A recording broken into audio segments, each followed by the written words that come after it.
Welcome in, everybody, to the best in true crime podcasting. This is True Crime Tuesday. I'm your host, Tim Dennis. We're going to take it down the fiction route today, and I'm going to do that with a guest that was referred to me by our good friend Alan Warren.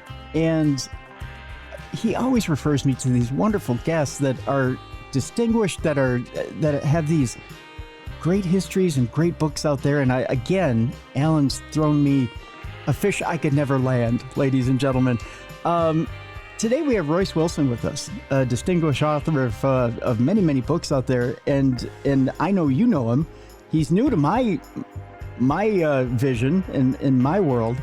Royce Wilson uses his vast law enforcement forensics experience like a master, weaving images from actual scenes into his novels, giving them a rich feel of authenticity. After more than 40 years in law enforcement forensics with the Sheriff's Office in Tampa, Florida, Royce writes detective mysteries and thrillers with plots that are compelling and entertainingly realistic and characters that we can all relate to. In fact, Riley Scott is the focus of Atropos, which is the novel that I got done reading this past weekend. We'll talk about that today. And you can not only relate to these characters, you can empathize with them. You either love them or you hate them. I actually kind of liked Riley. I related to him quite a bit. The dialogue's authentic, as is the detective's work, forensics and crime scene investigations and plot. You're gonna fall right in, folks, and you're gonna be riveted from the time you crack this book to the time that you put it down. We'll have a link to Atropos in the description of this program, and to all of Riley's books, as a matter of Riley, listen to me, to Royce's books. I'm so into Riley, I can't tell you the difference between Riley and Royce, but let's bring in Royce Wilson. He feels real. He does, doesn't he? Royce Wilson, thank you so much for being with us today. I appreciate it. Thank you for having me, Tim. I'm excited to be here.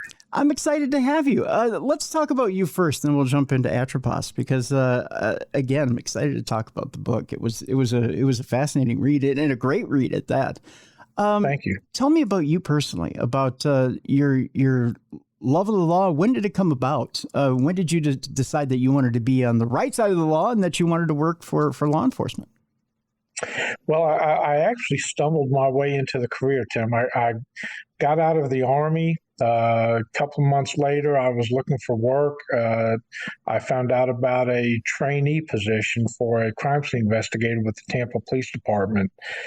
This was back in the mid-'70s, before all the CSI shows and the things that generated such an interest in the field. Back then, I didn't even know what a CSI was, to be honest with you. But I needed a job. I applied for it. It was me and 3 other people applying for this one job, and I was lucky enough to get it. And they taught me how to be a CSI. So I really stumbled my way into it. But once I was in, I was hooked, because it really, it's not just the way TV portrays it. It's a fascinating field.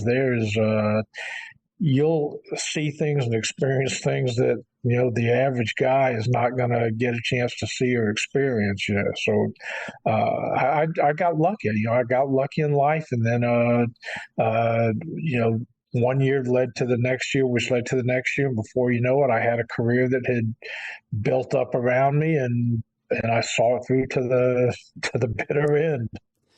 Royce, I'm going to take this in that forensic path here and go down that path, because I think a lot of us watch those programs. We get hooked on them, and we think because we can follow along on television, we could probably follow your career. And I know that's a harsh injustice to you to say that. It isn't as easy as it looks. TV makes it look easy. But give us an idea of what kind of science background you eventually have to do that job. I mean, obviously, there's got to be some physics there. There's got to be some chemistry. There's got to be some other things. But what do we need in what type of background do we need in order to be able to do your job? Well, when I left, I'll start back. I'll take a step back. When I was hired, you only had to have a high school degree. You didn't have to have any field, because they taught you. As the field evolved, by the time when I left, I was the director of forensic services for the Sheriff's Office. Hillsborough County Sheriff's Office is one of the 10 largest sheriff's offices in the country. It's a big operation, and I was the director of forensics. So when we had a vacancy, we were requiring typically a 4-year degree, hopefully, preferably in a hard science.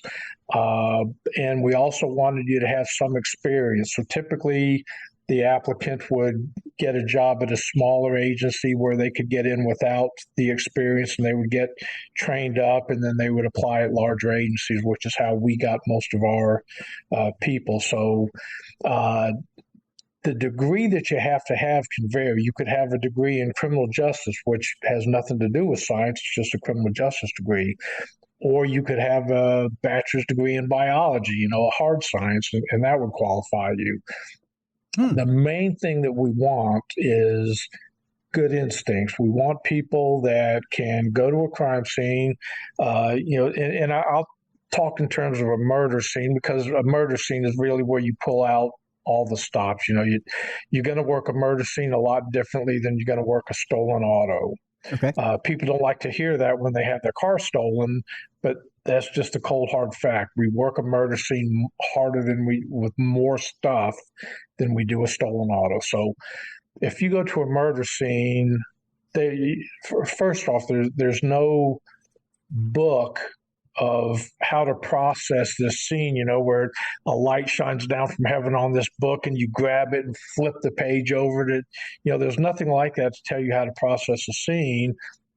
You're standing in the middle of blood, body fluids, shell casings, footprints, dead body. You're just in the middle of carnage, and you've got to make sense, and you've got to have the instincts that will help you make sense of the scene and know where to look for the evidence. Because ultimately, when we're on a crime scene, we're there for one reason. We're there to find a shred, a scintilla, a piece of evidence that will help solve the case, that will link the suspect to the crime, and that's what we're there for. So when I was hiring people, I looked for something that told me they had good instincts and they would be able to get on a crime scene and find that shred of a piece of evidence. Royce, is there a good, when you're in that carnage, you're mentioning there's this carnage everywhere, and of course you've got to survey the room first, right? You got to kind of get an idea of what is in front of you, like any good investigator. But is there one North Star? Is there one good starting point that you can always go to in an investigation to start looking and then try to put the pieces together in an investigation to try and solve it? Well, that's gonna vary from scene to scene, Tim. So it's typically we'll get the obvious place to start is at the front door or the point of entry. People, if they came in through a window, that's going to be the first focal point. We're going to want to process that. But we walk in through the front door. Usually, the way that it works, when we get to a crime scene, let's say it's in somebody's house. We will gather up out in the driveway. It'll be myself. Typically, the major from criminal investigations is there. Homicide supervisor is there. A couple of crime scene people, and we'll talk about what's inside the house because we've already had patrol go through and verify that there's no other victims and no bad guy hiding in there. So now we're outside.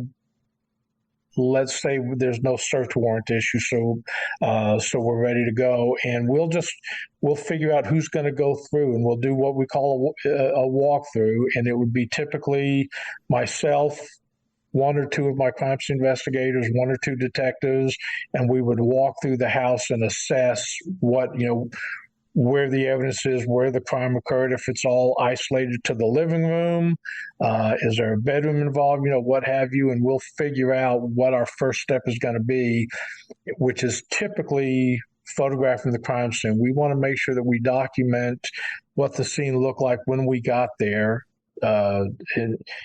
For obvious reasons, you want to be able to take that to court and say, this is what the scene looked like. And once we've started the photography, we're going to have another crime scene investigator documenting, taking measurements of the different items of evidence. And your focal point is on, if the weapon's there, you're focused on the weapon, that whatever the implement was that caused the person's death, you're focused on the body. You want to make sure that you get good documentation of the wounds and things like that. So you're juggling a lot of balls in the air at the same time. There's a lot of stuff going on, but it's stuff that has to be done, and it's not necessarily in a linear fashion. We don't do one and then go to the next and then go to the next. We're doing a lot of things at the same time. What tells the story more of a murder, the actual crime scene or the body itself? It's usually a combination, Tim. Usually there's something at the crime scene that tells us, there's going to be some type of trauma to the body. It's, is it a ligature mark where the person was strangled? Is it a stab wound? Is it a gunshot wound? There's going to be some sign of trauma to the body. And when we see that, we're going to be looking for some weapon that corresponds to that. If there's ligature marks around the neck, we're looking for that cable, that wire, whatever it is. We're looking for guns. We're looking for shell casings. So it's really a combination of both. But the most telling thing is what's on the body.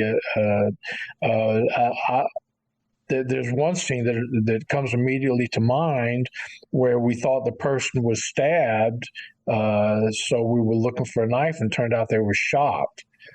So you have to take everything. You don't want to get tunnel vision on anything. You want to take everything in its totality and marry all the information up together. When you say shocked, was it a puncture mark from a taser? No, a shot, S-H-O-T. Oh, shot. I'm sorry. Oh, okay, yeah. I thought you said shocked. Yeah. Okay. Oh, wow. Yeah. Oh, wow. Okay. Okay. Sorry, you threw me off there. I thought maybe it was like one of the old-fashioned. I shouldn't say old-fashioned tasers, but with the projectile. Yeah, the prongs. Yeah. Yeah, with the prongs. Okay. Have you ever seen a death like that? A death by electrocution with one of those prong tasers? I've certainly worked death by electrocutions, but not with the taser. Interesting. We have had those. It's called excited delirium, where typically if the person has drugs in their system and then they get tased, their body can react adversely and they can die from it. I've never personally worked one of those, but I have worked electrocution deaths before.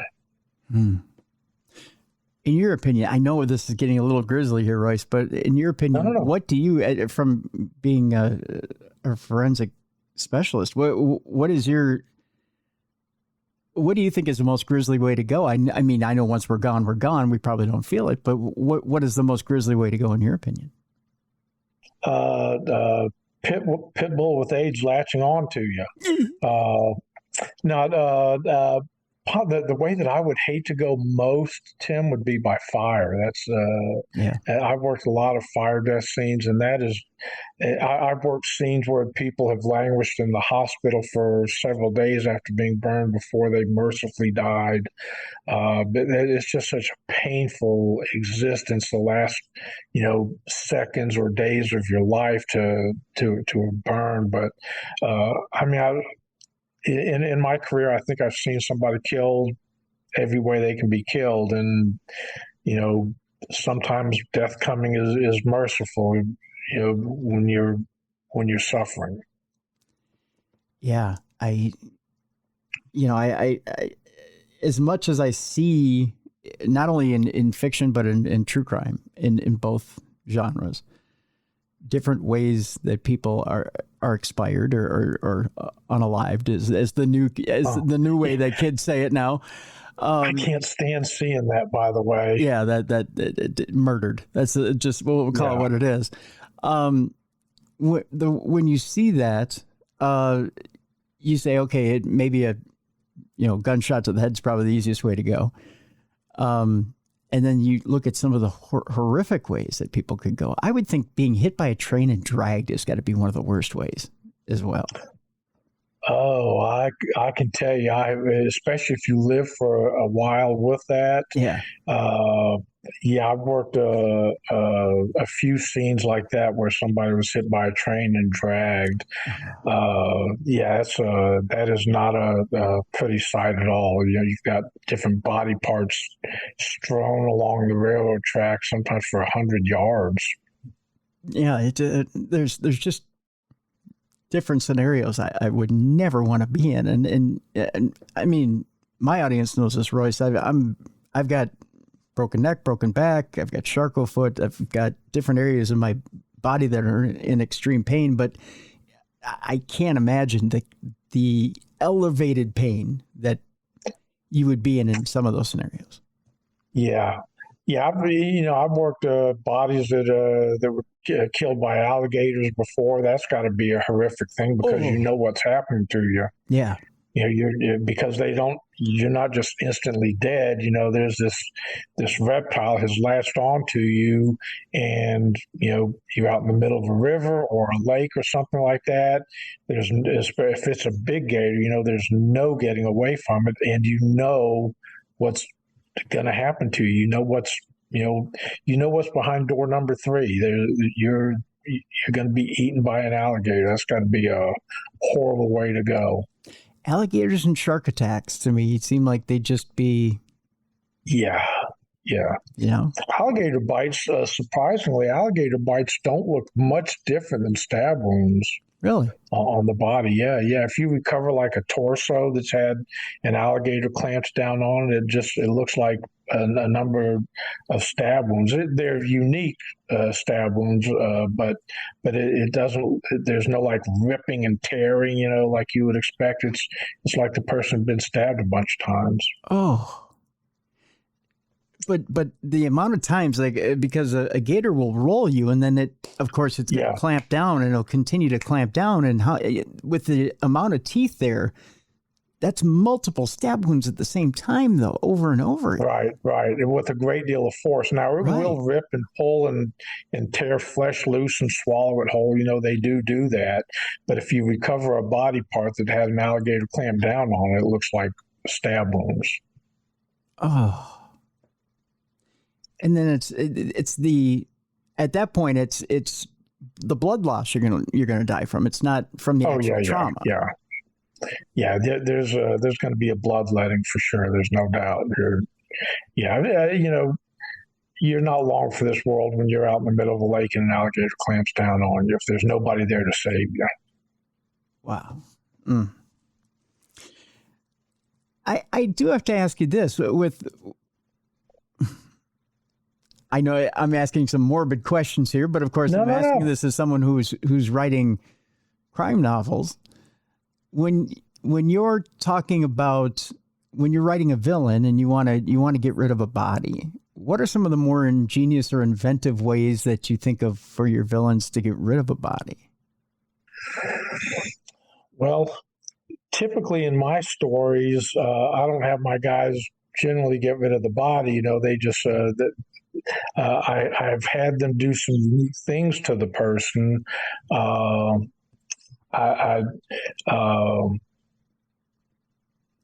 But if I was going to write that, I'd probably have them bury them with a backhoe.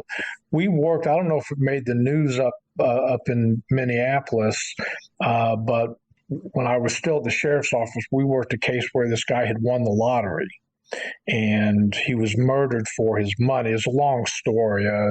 The guy's name was Abraham Shakespeare, just like William. Oh, wow. But Abraham Shakespeare was murdered for his money, and the person that murdered him now had a lot of money. They could afford this. They had a backhoe dig a hole. Actually, this person had their ex-husband dig this hole with a backhoe. They threw Abraham's body in there, covered it with lye, and then had it covered back up and then cement slab poured over it. If she had not started talking, if she had stuck to her guns, we would probably still not have Abraham Shakespeare's body recovered. So doing something like that is gonna, that's one way to get rid of a body.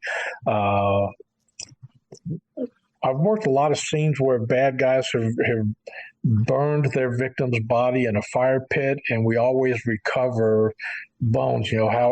Whatever causes that information to come to law enforcement that somebody killed and burned a body, we get there and we recover bones that we've been able to use against them. So it's really tough to just absolutely positively get rid of a body and not have it come back to haunt you. Yeah. But if you buried it deep enough, and if I was going to do it, I'd probably plant a tree, a fast growing tree over the spot. That nobody's going to look under there. I would do something like that. But for a crime novel, generally, if you're writing that novel, you want the body to be discovered because that leads to further tension and action in your book. So I don't generally have my guys dispose of the body, the good guys. Yeah. And the bad guys, if they disposed of the body, we wouldn't have a story typically. Interesting. All right. Yeah. It's a good point. It's a very good point. It's I mean,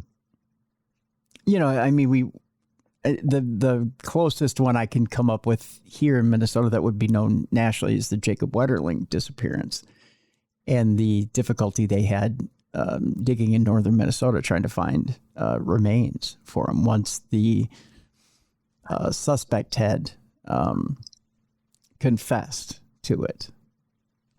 Where was the body at? They don't. I don't think they ever found remains. Oh, they never found it. They dug around on a farm in northern Minnesota with backhoes and different things, but I don't think they came up with anything substantial that said it was Jacob. Let me look up. Let me look that up again, because if I remember right, I remember Patty Wetterling coming out and saying that they didn't have anything. Oh, they did recover it. Yes, they recovered his remains September 2016 from a pasture in Paynesville, Minnesota. His abductor, Danny Heinrich, led authorities to a burial site as part of a plea deal. That's right. Okay, so I wasn't remembering it properly, but I remember the backhoes in this particular field and watching them dig that up. Yeah, the problem with disposing of bodies, Tim, is somebody's going to stumble on that body somehow at some point down the road. It's really tough in today's society to find a place to dispose of a body that nobody's ever going to stumble across it, so if you live long enough, that body will be discovered in your lifetime, and if they're able to link it back to you, you're going to jail. But it's just really hard to dispose of a body in a way that, obviously, Jimmy Hoffa, there are instances where somebody's been disposed of and nobody's found them, but it's rare that a bad guy's able to pull that off. Let me ask you this again before we go to break here. I had the Hollywood Godfather on here on this program. He claims in his book that a mobster, after this intricate plot that they had to kidnap Hoffa, and I'll have to tell you off air how they did it, Royce, because I have to refer to the book in order to tell you how they did it. It's kind of intricate. They had actually kidnapped him in a car, got him up into a van, drove off with him, put him into a compactor, him along with the driver, made him into a cube, and then turned that cube into a coffee table. And supposedly it sits in a mobster's basement. So when you go down into the basement, you can have a cigar with Hoffa. So that's why you supposedly will never find Hoffa. I got to tell, I would almost bet money against that being true. See, I would, but too. I wouldn't bet my life against it. I wouldn't either. I mean, it's an ingenious. Supposedly, it's an ingenious way to get rid of Hoffa. But there were supposedly now again, this is according to the book, every mobster in America and even some in other countries bid on Hoffa when it was found out that this cube was out there, because it was just the raw cube. It was this particular mobster bid on the cube and then made it into a coffee table. Wow. Yeah. Think of the mindset that you have to do that. That is to want to have that in your house. Yeah, that is twisted. Yeah. There's something going on in that mind that would make you want to do that. Yeah. That's truly a psychopath to think, I'm going to make it. But that whole story, Tim, that presupposes that they knew in advance the extent that authorities were going to go through to try to find Hoffa. Typically, even somebody as well, it's not like he was the president of the United States. Right. He was the president of the Union. Yeah. But, typically they're not going to spend decades and decades looking for the body and theorizing this and questioning this person. It has just grown into a much bigger case than I would have thought it would have. So for them to have driven the car up into a van and driven that off, it just presupposes that they knew that it was going to be that big of a story, and I just don't buy that. I for my money, I think I would believe the buried in the concrete in Giant Stadium or whatever they say. I would believe that before I believe that he's in a coffee table in somebody's house. Yeah. But again, I wouldn't bet my life on it. You would think even if he were buried in the foundation of some building somewhere, that would be easier found, especially with ground penetrating radar, right? These days, than somebody's coffee table somewhere. That'd be pretty tough to find. Yeah. I don't know how that would ever get discovered. I mean, I could make up some theories on how that would be discovered, but certainly if law enforcement had credible information, they could get a search warrant and go in there. Sure. But I just don't see that happening. Yeah. Either way, it's a pretty fantastic story. Yeah. It makes for good lore. It does. Absolutely. I tell you what, we'll take our break here, Royce. When we come back, let's talk about Atropos and the rich story that you've put together with your detective Riley Scott here, and a wonderful story, by the way, that I had the pleasure of reading this past weekend. It's set in New Orleans, which I love the city of New Orleans. I've only had the fortune of being there for 1 week, but I even that 1 week, I yearned to go back there, and you transported me right back there with this book, and I had such a wonderful time just with my visit, even in the mind, reading Atropos. So I want to talk to you about that when we come back, and then we'll get into it a little bit and talk a little bit about Royce's characters in this book, and a little bit about the city of New Orleans and why New Orleans for Atropos. We'll talk about that when we get back. Again, link in the description of this program so you can read Atropos, folks, and another link as well so that you can get Royce's other books. But first, I want to tell you a little bit about our sponsor today, Jelly Bean and Julia's. Jelly Bean and Julia's has these specials going on this week, Tuesday through Thursday. Of course, happy hour, 25% off all appetizers, excluding. I do this every week. It's not including, it's excluding the appetizer sampler, half price single pour well drinks, half price Mick Golden Light, half price on Coors Light taps, half price domestic cans and bottles as well. Friday, I shouldn't say Friday, of course. Friday is the exception. Friday is the smoked prime rib dinner, folks. You heard me right. Smoked prime rib dinner, 14 and 16 ounce dinners there. They start serving at 4:30. Corey takes and smokes these prime rib inside his walk-in smoker. I've been inside this thing, folks. It is a thing of awe. That's the only thing I can say. This walk-in smoker holds as much prime rib as you can imagine. I just need to close my eyes here for a second and be in awe of the glory that is the walk-in smoker. You can get pretty much the prime rib however you like it. Get it rare, get it medium rare. Whatever you do, don't get it well. don't do that. But the amazing smokiness and the taste of this prime rib is going to be one of the top 5 meals you have in your life, folks. It comes with a creamy horseradish, by the way, which is absolutely perfect. You get the Boston baked potato with it. You get the sweet and tangy tequila berry salad, folks, which has the croutons, the bacon bits. It is a wonderful salad. You get Texas toast with it. Everything comes with it. 14 or 16 ounce. They start serving it at 4:30 and they serve it until it is gone. And Believe you and me, it will be gone. Don't wait until 7, 8 o'clock at night to go out for some smoked prime rib from Jelly Bean and Julia's. It will be gone. So Friday nights, that's every Friday night. Go get it while you can. I'll be there on Friday night. I'll tell you that much. And on Sundays, of course, breakfast on Sundays only at Jelly Bean and Julia's, chicken and waffles, and much, much more. You've got the brisket and hash. It's an experience. Breakfast at Jelly Bean and Julia's. Again, Jelly Bean and Julia's is in Coon Rapids on Coon Rapids Boulevard. Jelly Bean and Julia's, it's an experience. JellyBeanandJulia's.com. Check out the link in the description. All right. When we come back, more with Royce Wilson. We'll be talking about Atropos right here on the best in true crime podcasting. This is True Crime Tuesday.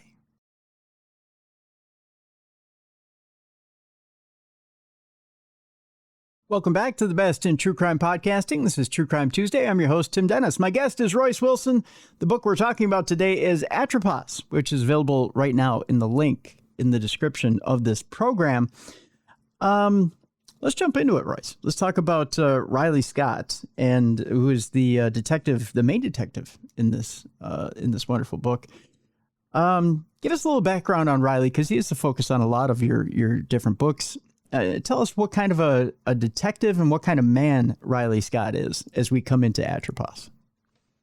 Okay, sure. First off, Tim, I got to tell you, if I was in Minneapolis, I'd be going for some of that prime rib this weekend. Oh, I take it. You made it sound great. I mean, my mouth is watering. Oh, it's wonderful. I'd take you. I'd treat my friend. Definitely. So Riley Scott is he's a combination of a number of people that I've known through my life and my career. He's a little bit of a grizzled detective, but not one of those hard-boiled, gumshoe detectives. He's got really good instincts. He doesn't miss much, and when he gets into a case, he's very ethical. But sometimes his ethics take him right up to the boundary line where, if it was a football game, he would get a little chalk on his cleats from getting too close to the line. But he does what he has to do to solve the crimes. He's like a bulldog.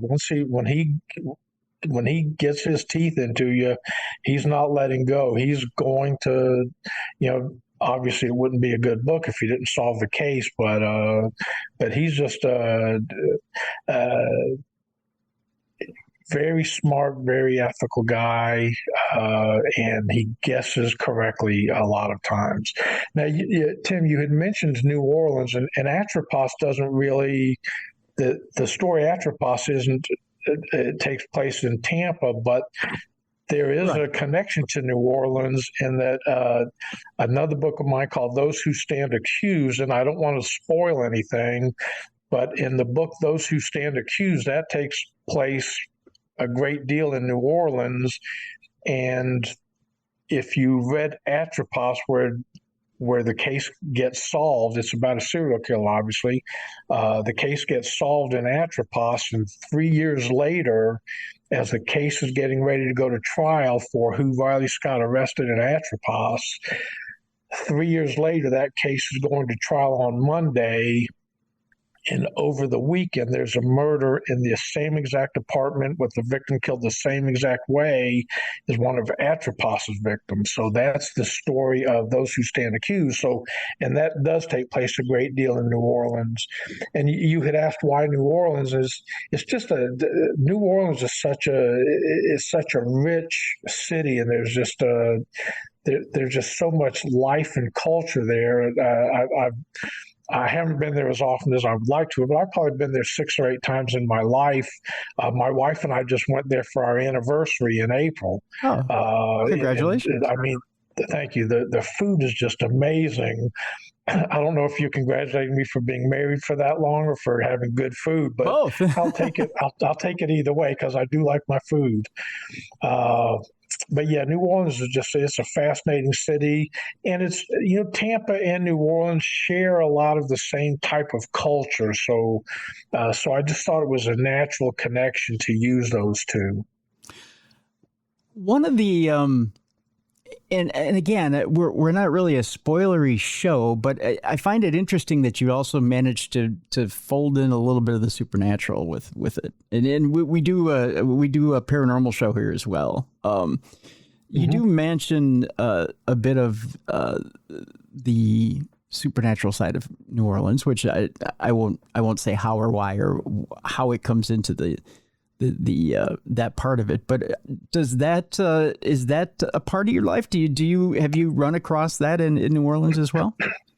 Only in through my work, we've had different scenes where there were altars like Santeria or Palo Mayombe,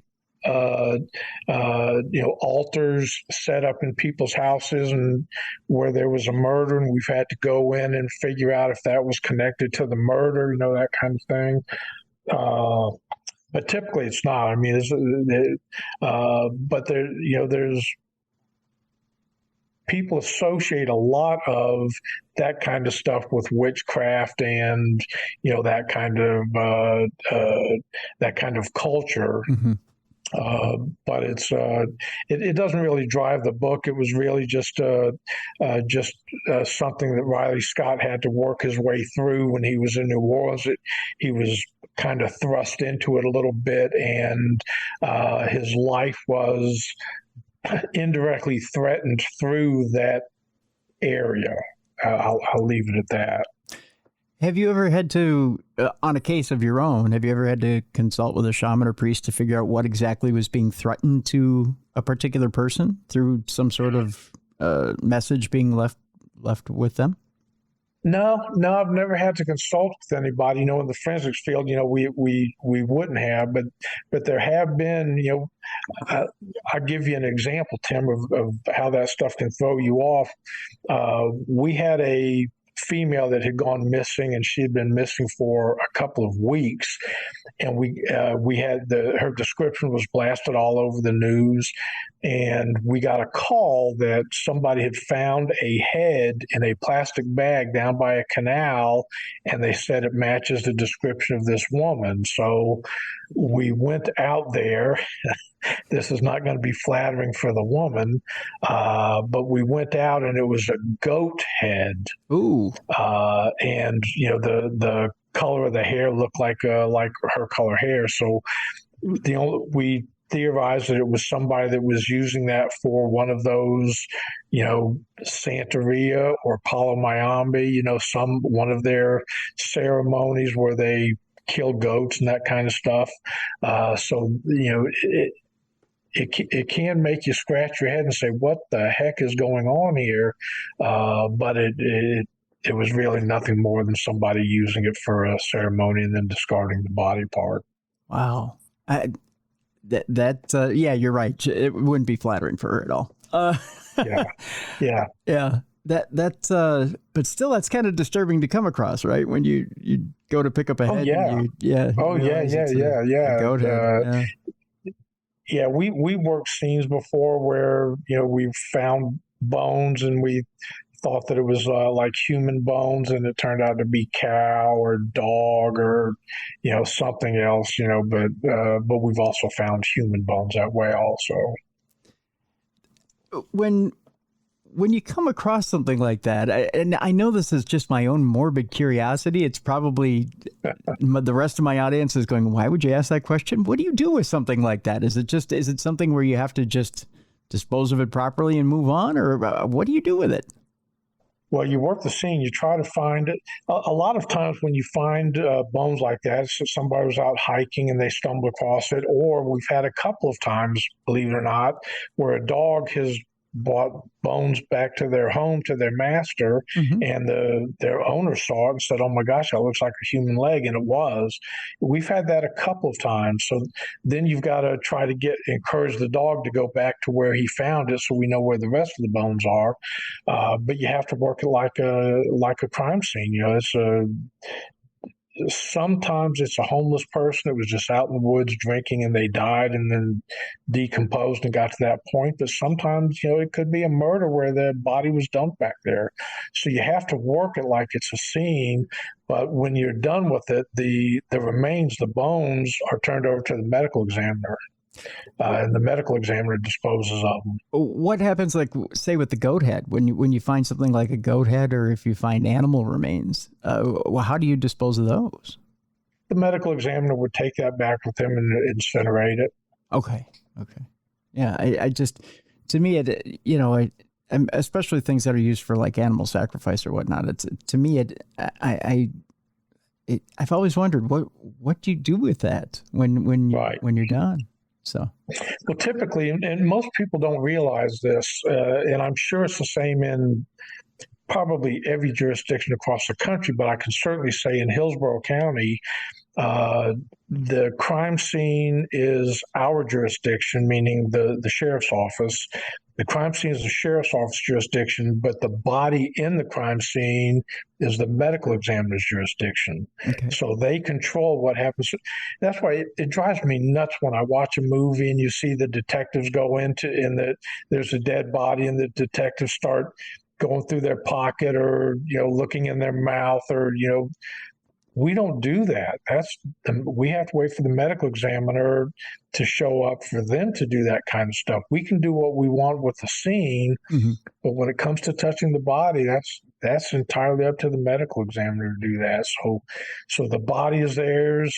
They take it back and they dispose of it in an appropriate fashion, whatever they deem that appropriate fashion to be.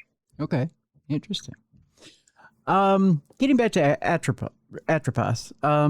So Riley's this no-nonsense kind of guy, but he does have this way of occasionally stepping over a line or two, because he's trying to get down to the nitty-gritty of the case. There's a few times in this book where he does need to kind of step on some toes, so to speak, in order to absolutely advance the case, right? Riley Scott he's got a lock picking kit that he carries with him for when he has to get into a residence that he might not be invited into, and that's really the grayest part that I think I'll ever have him cross, is doing something like that. And of course, once he's in there, he can't use that for his probable cause because he obtained that information illegally. But yeah, he'll butt heads with his major. And for those of you that don't know, in the rank order, it goes from sergeant to lieutenant to captain to major to colonel, and then up to the sheriff or the chief deputy and the sheriff. So the major of his division is a guy named Toretta, and Major Toretta hates Riley Scott, and Riley Scott hates Major Toretta. Unfortunately for Scott, Toretta is 3 or 4 levels above him, so they're always butting heads, and Scott has to try to avoid his wrath as much as he can. But he in spite of the obstacles, in spite of what's thrown in front of him, he plugs along and gets the job done. And I know you mentioned it previously, but you said there's, to give people an idea of the plot of this book, there was a previous serial killer that from correct me if I'm wrong here, Royce. So yeah, you just mixing them up a little bit. So I am, yeah. The premise of the story, the story Atropos started off, I was going to write a true crime book, and it was going to be about the serial killer that we actually had in Tampa. His name was Bobby Joe Long. I had worked a couple of his different scenes.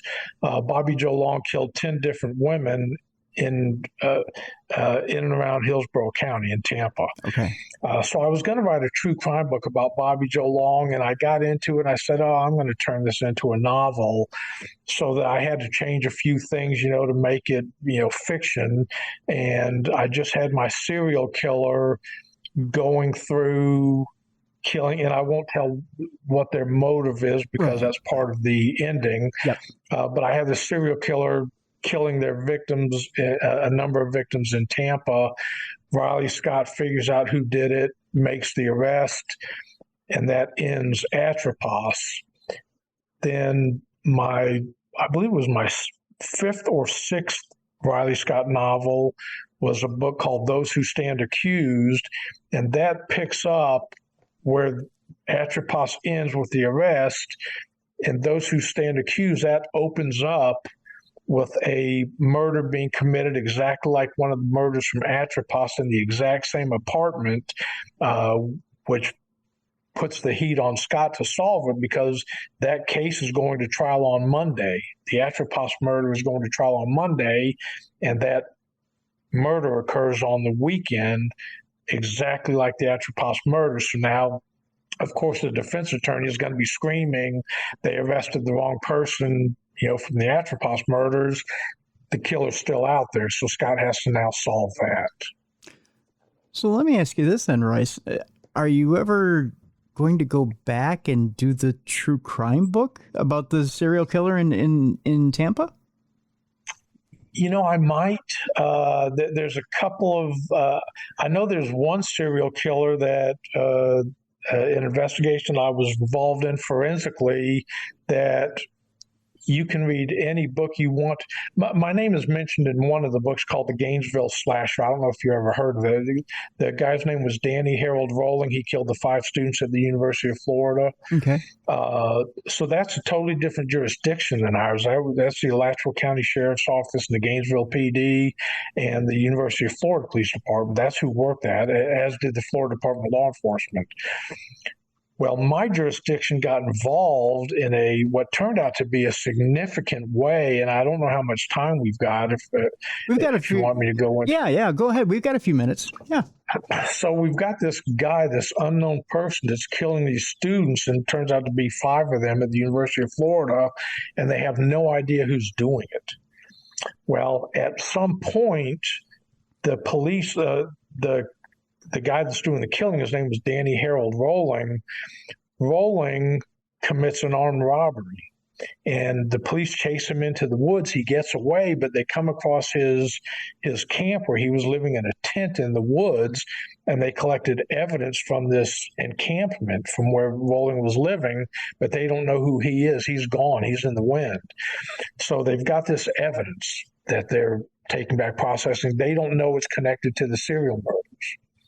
Fast forward a period of time later, we had I don't know if you ever ate at a Luby's restaurant. It was a cafeteria style restaurant. No. Had really good food. A lot of deputies ate there. So there was a Luby's restaurant in this giant parking lot. They shared a parking lot with a grocery store. So some of our deputies are leaving from lunch when the manager of this grocery store comes running out saying, "That guy just robbed me," and she's pointing at this white male who's getting in his car. So our deputies go screaming up there. One of our deputies, Teresa Johnson, jumps out, and she runs up to the car, and this guy is pointing a gun at her. Oh, no. So she freezes. He guns it and takes off. They get in their car, they give chase, and he eludes them. He ends up wrecking his car, and he bails. When they get there, he's gone. They don't know who or where he's at. So we have our crime scene investigators process the vehicle. They get fingerprints off the vehicle. It's a stolen car. They get fingerprints off of. They recover. You know what a skull cap is? Those knit skull caps, kind of like a ski cap. Yep. They recover one of those from the back. A couple of other items. Well, there was a piece of paper in there that was connected back to the bank that was robbed in Gainesville, where they chased the guy.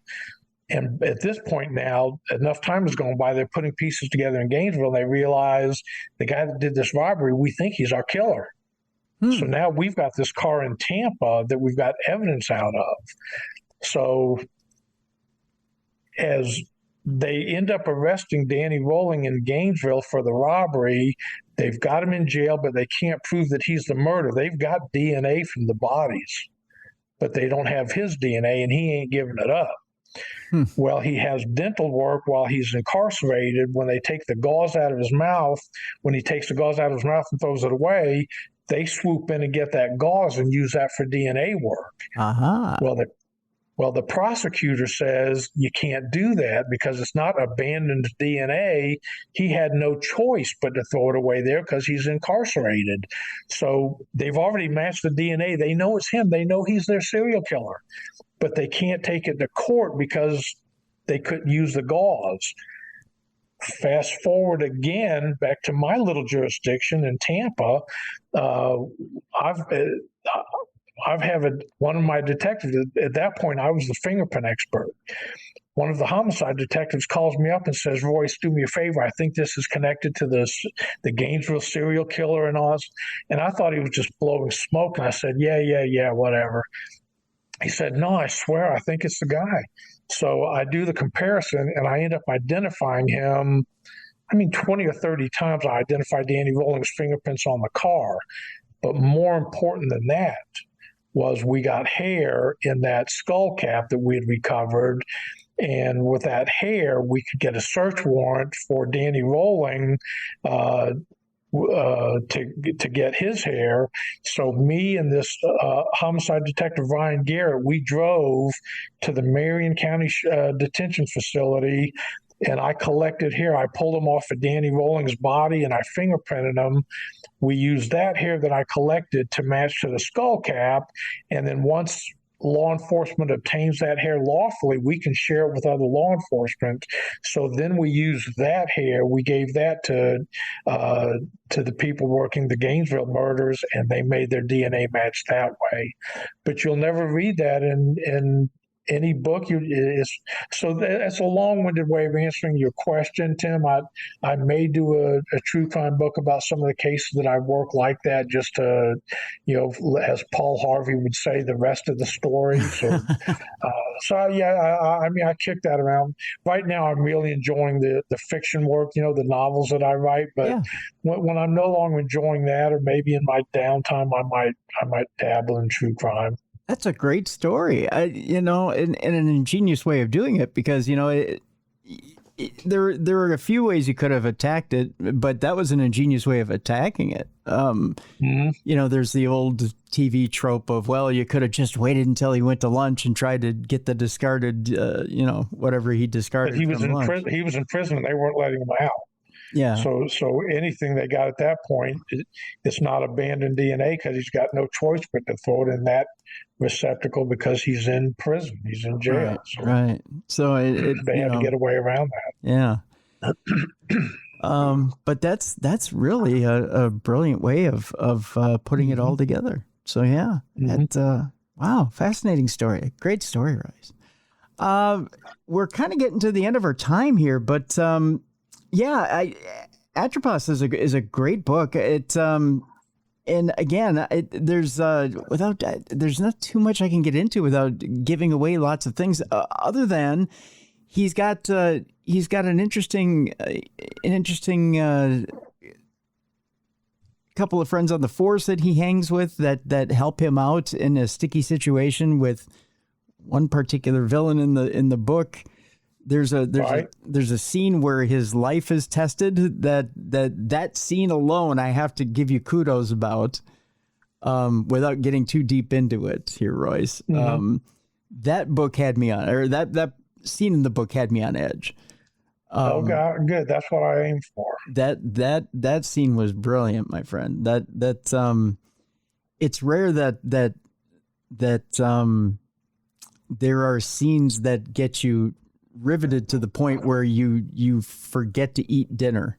But that one I skipped right through. I was reading straight through, and that particular scene I was so riveted that I think I ate dinner around 9:30 that night. Oh wow, I appreciate that, Tim. Yeah. I'm glad to hear that. Yeah, because that was pretty interesting, and the way that you weaved everything in Atropos was very, very. It was just exquisite. It was good writing. So, again, folks, I'm going to put a link in the description of this program to Atropos so you can read it. And again, follow.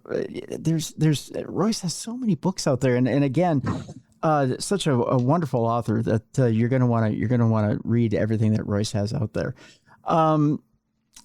and I'm probably not telling you guys anything. You probably already follow Royce, so and I'm probably not. It's probably nothing new. It's just new to me.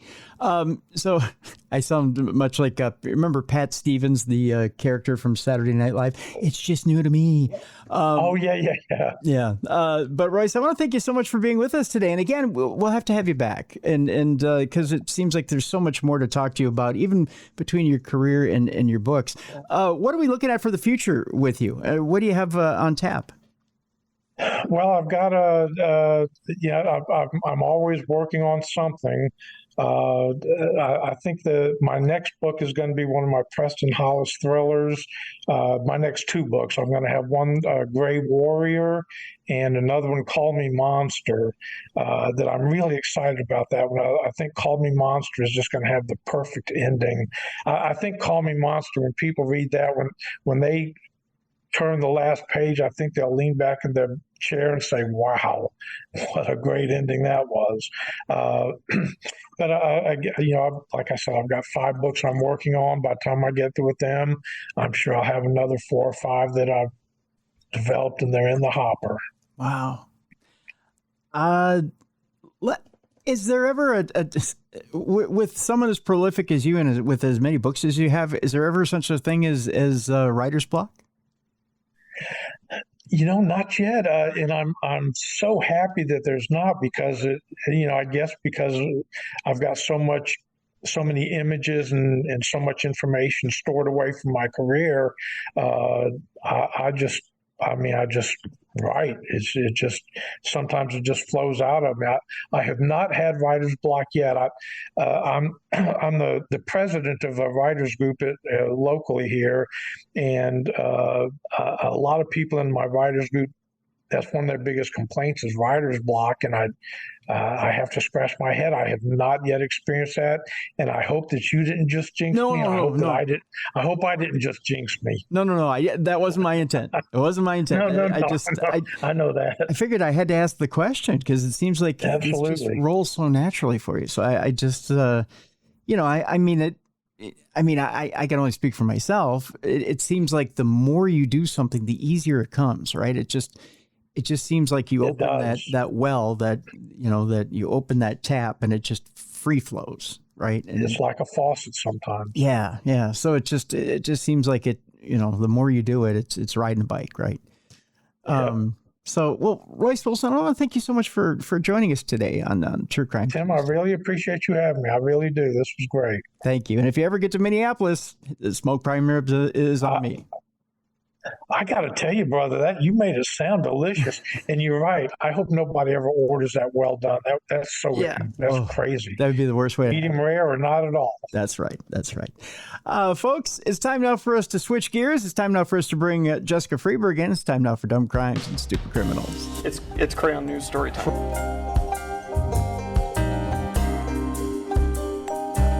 What happened with this dude, Christ Bearer? I heard he cut his penis off and then jumped off a balcony. Suspect pulls gun from butt, shoots twice at Denver police. What is your emergency? I need help. And what's the problem? I'm too high. You're too high? Yeah. It's that time again. Time you've all been looking forward to. It's time now for Dumb Crimes and Stupid Criminals. And with that, I need a co-hostess. And with that, I'm only going to reach out to one co-hostess. You know the one I'm reaching out to. Of course, I know she's extremely busy. She spent Father's Day out there looking for a father. No, I'm kidding. She has one already. She spent Father's Day out there correcting most fathers on their English. Because by gosh, she does it for a living. Ladies and gentlemen, here she is, the one, the only, the eater of worlds, destroyer of charts, Miss Jessica Freeberg. Hi, Jess. How are you? Hey, I'm good. I already have so many fathers. I don't need any more. I'm glad you said fathers and not daddies, because that would have got a lot of guys excited. They would have been like, oh gosh, no. Another daddy. Do you need another daddy? Hello. Oh, I'm awful on fathers and daddies. And daddies. All right. There we go. And we're off. We're off and running. And we're off and running. See what we did there? That was fun. Oh, how was your weekend? That was good. That was good. It was a quiet weekend. Actually, you know, the last 3 weeks have been some of the most busy, tumultuous weeks of my life. Good. Yeah. They've been good. Don't get me wrong. But I've been in a blender the last 3 weeks. And now it's finally quiet at my house. Ah, you need it. Serenity. We need the quiet sometimes. Serenity now. Yeah. Oh, I have good news. I have very good news. Yeah. I love good news. Want to say congratulations to my cousin Paige Trombley, who made Special Olympics Team USA as a gymnast.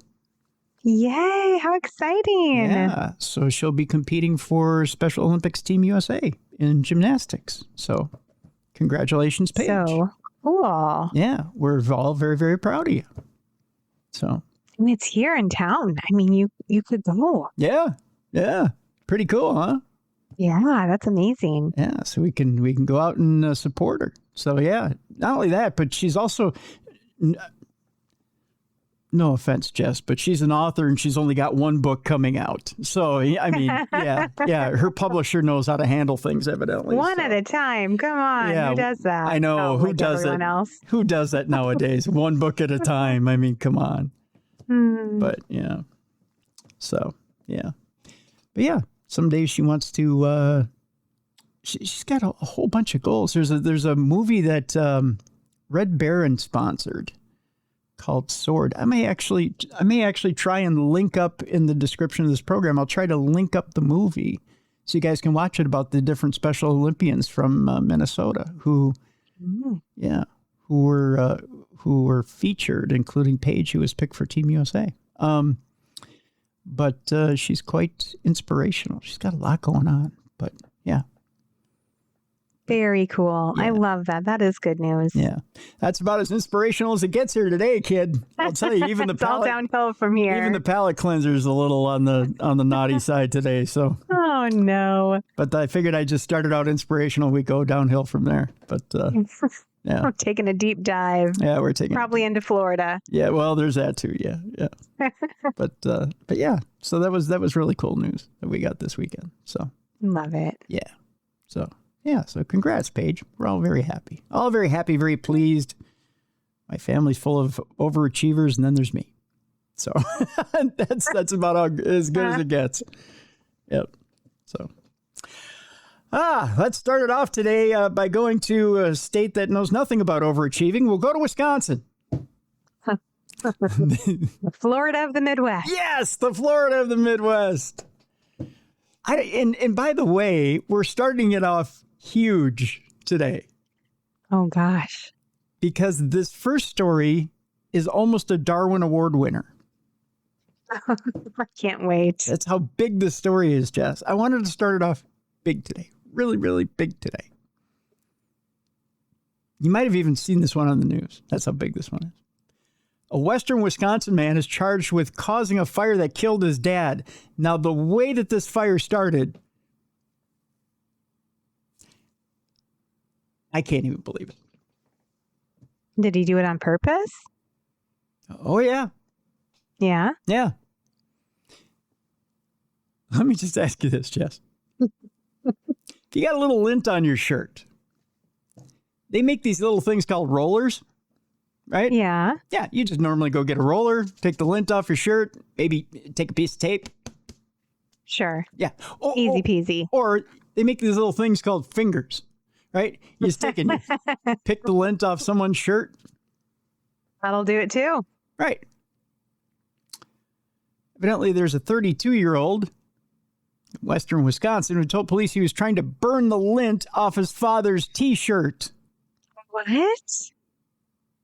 Mm-hmm. The man was 32 years old. Old enough to know better. Oh, yeah. Someone's got a firebug problem. We go to Altoona, Wisconsin, where an Altoona man has been criminally charged after a fire this week that left his father dead. 32-year-old Tyler J. Stanton is charged with homicide by negligent handling of fire. Thank you, Scarecrow, as well as disorderly conduct and battery. The fire happened around 9:30 a.m. last Monday on Skyview Drive. When firefighters arrived, they found heavy black smoke and flames coming from the single-family home. How much fire did he need to get a little lint off a T-shirt? Yeah, not that much. I mean, not any, Tim. Right. Yeah. Fingers, roller, tape. No fire. So many options. Right. According to the criminal complaint, someone walked up to the police at the scene and told them that to keep an eye on Stanton, pretty much, and said he had threatened to burn the house down. Police then spoke with him, and he admitted to trying to burn the lint off a T-shirt.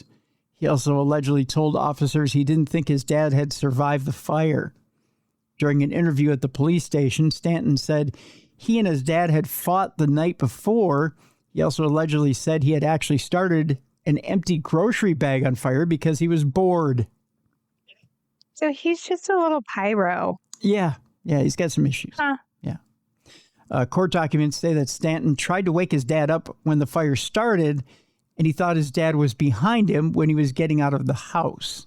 The preliminary autopsy shows the victim died from carbon monoxide and smoke soot inhalation. Stanton was in court on Friday, where a cash bail was set at $250,000. Burning the lint off a T-shirt. Oh, first bad decision of the day. What's next? By the way, that isn't fire you smell. It's bullshit. That's what you smell. Either he's lying or he's really, really stupid. Yeah. That's right. Speaking of, it doesn't take us very long to go to Florida, Jess. It's going to take us all of 2 stories today. See how quick we went? That's pretty fast. We just went from the Florida of the Midwest right to Florida. It just 2 hops. We go to Florida for the second story, where a Florida man tries to steal a medical helicopter waiting to transport patients after an I-75 crash. That's right. We're going to Brooksville, Florida. Oh, gosh. We're right in the middle of that corridor of dreams, I like to call it. The corridor of Floridian dreams. A Florida man who claimed he saw the Antichrist moments before troopers say he lost control of his pickup truck. You know, we're starting off good today. Wowzer. Yep. The doozy. Mm-hmm. And crashed into another vehicle on I-75 in Hernando County. Part of the corridor of dreams. Is accused of trying to steal a medical helicopter that landed at the scene to take patients to an area hospital. Here's what we know about the story. A driver identified as Riley Ferrer. Easy for me to say. Scooby-Doo. Riley Ferrer was traveling northbound on I-75 shortly after midnight on Friday when he lost control of his pickup truck. The Florida Highway Patrol said the truck veered off the road, struck another vehicle, and overturned into the woods. 2 people inside the second vehicle suffered serious injuries in the crash. The Hernando County Sheriff's Office shut down the northbound lanes so a medical transport helicopter could land to transport the patients, of course.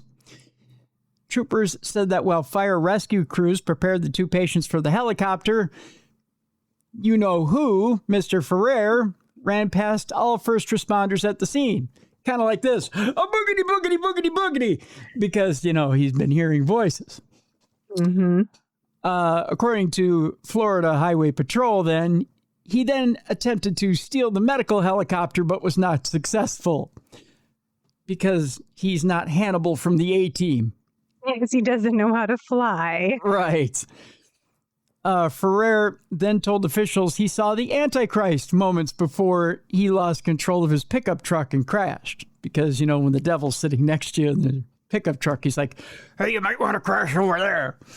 And then, you veer off and then life is kind of crazy in his world right now. I think so. Only in his head, nowhere else. I want to know what makes him think he can just jump into a copter and get away from everybody at that point. Yeah, I don't think he was thinking it through, if I had to guess him.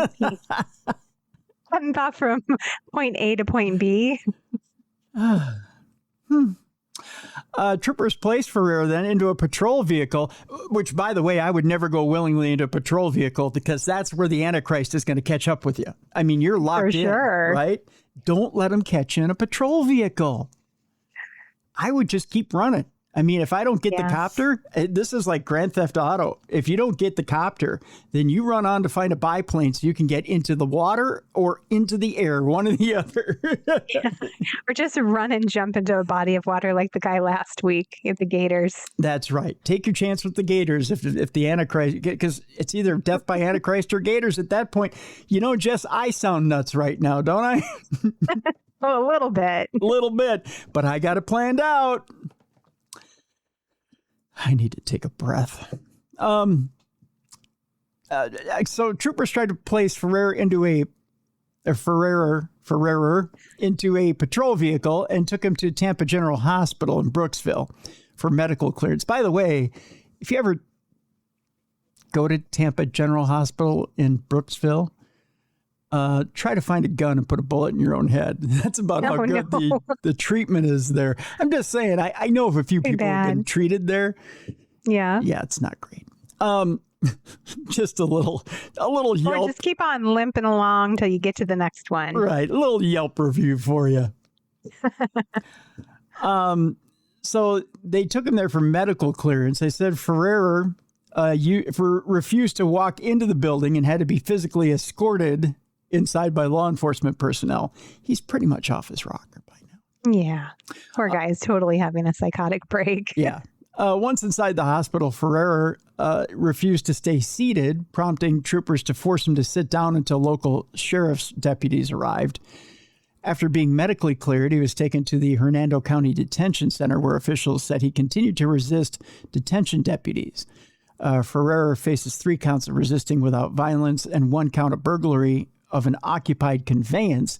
Jail record shows he was issued just a $3,000 bond just for resisting charges, but he's being held with no bond for the burglary charge. So you can totally just take a helicopter in Florida and don't worry about it. Just, go do your thing. We're good. It's just another day in Florida, Tim. Another day in Florida. Authorities have not yet confirmed the current medical conditions of the 2 injured passengers who were flown from the highway, by the way. So I hope they're okay. I hope they're okay, too. We're going to stay in Florida because you know what they say. Grandpa will have fun till they take his little sports car away. We're going to talk about an 85-year-old man who was arrested for street racing in a sports car while smoking a cigarillo. Oh, go Grandpa. Yeah, smoke them if you got them, Pops. And at the same time, why not have a little fun? You know, this may be me at the age of 85 at this point. I feel like it might be. We might be telling this story about Timmy one day. One day? It's scary to think that this is only 30 years away. That's my gig right now. I'm like, I know. Yeah. It goes too fast. I mean, time just goes quicker and quicker every year, I feel like. My sister freaked out on me on Sunday. Why? We were sitting there. I think she's just realizing that time is going too fast, Yeah. She's sitting there. She's looking at her oldest son playing with his son, his infant son. She looks over at her other son, who's entering into high school this year and playing 2 sports. And she looks at me and goes, "Oh my God, you're 55. And I went, "Yeah." She goes, "Oh my God." And I go, "Yeah." And I'm like, Jesus, am I going to get to finish dessert?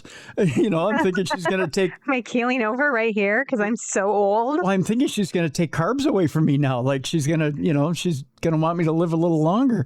And I'm like, and she goes, "You're old." And I'm like, "Well, fuck you too." And she's like, "But you're really old." And I'm like, "Where's this going?" And she's just like, I'm like, "Are you having a midlife crisis right now? Because you're 11 years younger than I am." But yeah, she just lost it. right there in the middle of Father's Day, a little celebration. She just melted down. Yeah. Yeah. Sometimes if you think about it too much, you'll have that happen. Yeah. Yeah. She freaked out. It's kind of crazy. Lost it. Yep. I'm like, it's okay, kid. Just take a breath.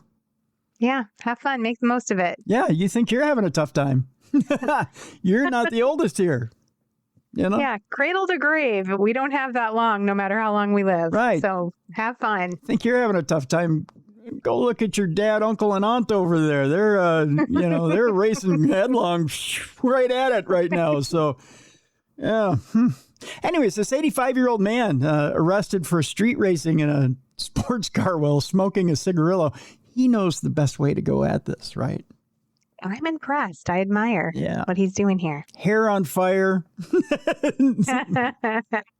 Racing with the devil, whatever he's doing. This 85-year-old man was arrested after allegedly street racing at over 100 miles per hour, Jess, in a sports car while smoking a cigarillo. Dang. Grandpa was flying. Right?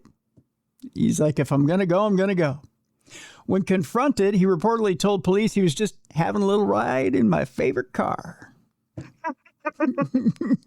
Aw. Yeah. How can you be mad at him? He's so cute. Well, evidently police could be mad at him for, No, we have laws and whatnot. Yeah, I get it. Those pesky laws. According to body camera video and an arrest affidavit obtained by local outlet WOFL, the Wolfall, which is how you feel after you've watched their newscast. Wolfall. A deputy found two cars that appeared to be street racing at around 11:40 p.m. on June 12th. One was a red Corvette traveling. It was a little red Corvette. Of course it was. Yeah, baby, you're much too fast. Traveling at around 125 miles per hour, and it was too fast. And the other was a gray Nissan sports car traveling at around 110 miles per hour, authorities said. The officers turned on his lights and pulled over the gray sports car, which was driven by, of course, a little gray old 85-year-old William Bosworth.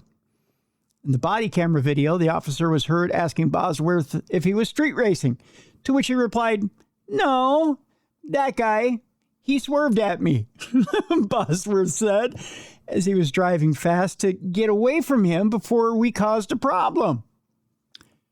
Well, blame it on the other guy. Yeah. Yeah, he's like, yeah, why not? He's like, no, that guy was going 125.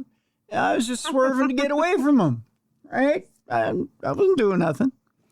Bosworth appeared to be smoking a cigarillo during the interaction with the officer. So it was more like this. It was like, no, I was trying to get away from that guy. Right? Bosworth explained his actions as he was having a little ride in my favorite car there, per the video. So he was just chilling. Bosworth was arrested and charged with excessive speeding and street racing. Did they let him keep the cigarillo in his jail cell? That's what I want to know. Did he get to finish it? I hope so. I mean, yeah. He's elderly. Let him have it. Yeah, that's right. I want to know if he was the coolest cat in the holding cell. With the he had to have been. Yeah. It's like, let me tell you kids something. When I was young. That's not even the fastest I've done in that jalopy. That pig. Coppers. Swine. Grandpa with attitude. That's right. 85 and doing 110. Maybe he thought he got some sort of discount at the Denny's if he could drive his age. You know what I mean? I don't know. It's got to be something. Still speeding. That's still speeding. He's only 89, not 110. 85. Let's not 85. Let's not age him prematurely. 85. He's 85. Sorry, Grandpa. That's right. You know, my great aunt Lucille, she lived to be something like 107, 105, 107. She drove until she was 99 years old. Oh my goodness. But she had, and was she still a good driver? She's a wonderful driver. The only problem was she broke her wrist. And she even played golf and she bowled up until she was 99. Wow, that's incredible. Yeah. And she was a darn good golfer, darn good bowler too. But after she broke her wrist, she wasn't the same. So that's rough. It's hard to heal as we get older. Yeah. Hey, my grandparents kept driving when they were in their 90s, but they weren't supposed to be. No? Now, who says they weren't supposed to be? I mean, if you can get away with it, you know. The law. The law. Other drivers, the people screaming in the intersection. I mean, you know, there's those people. You know. Yeah. But, you know, it's all technical. That's right. Speaking of, our next story is a driving story as well. A drunk driver does donuts in front of a California Highway Patrol officer to impress his date and got arrested instead. Yeah, well, you know. I don't know. He's like, hey, baby, look how stupid I can be. Check it out. Watch me get arrested. You ever had a guy impress you in any kind of way like that? Just say, hey, Jess, you know. Just get arrested in front of me. Man, that's hot. Want to see me do donuts in front of that pig over there? Huh? Nothing like that? I hope he didn't know the cop was there. I hope he just was oblivious. Oh, I think he knew. We'll find out That's here. even stupider. Is it?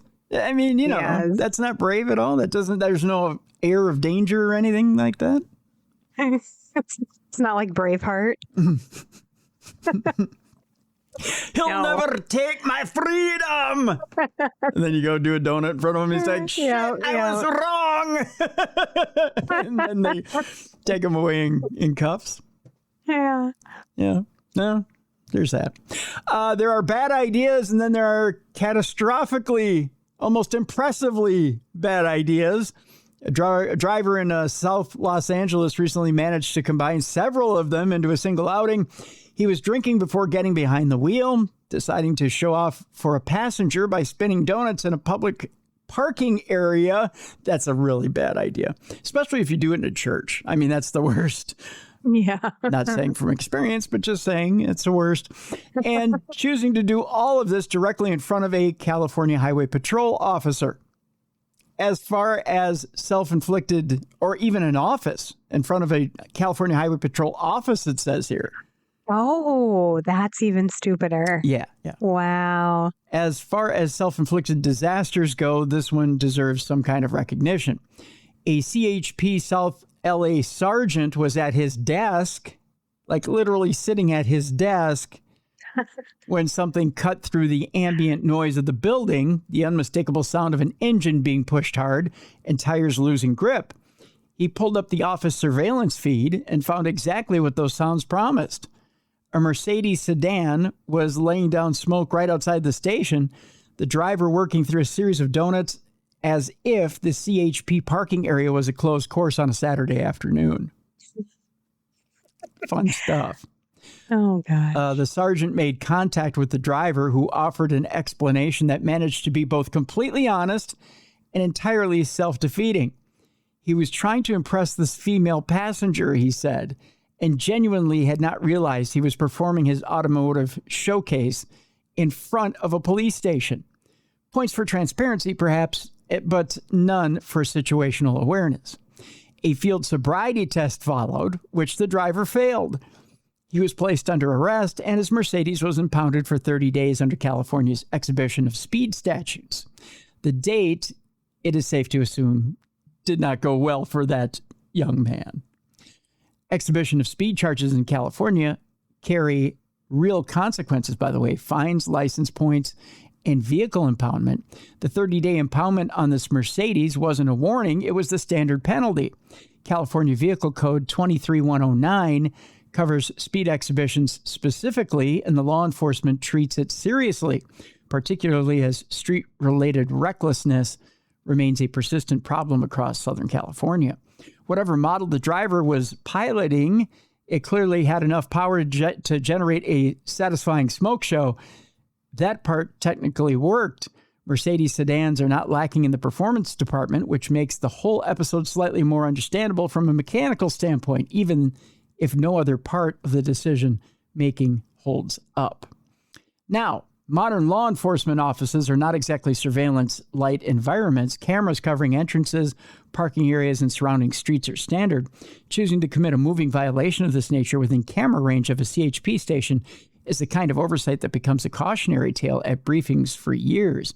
California's been tightening enforcement around street racing and exhibition driving for years with local agencies regularly running dedicated operations.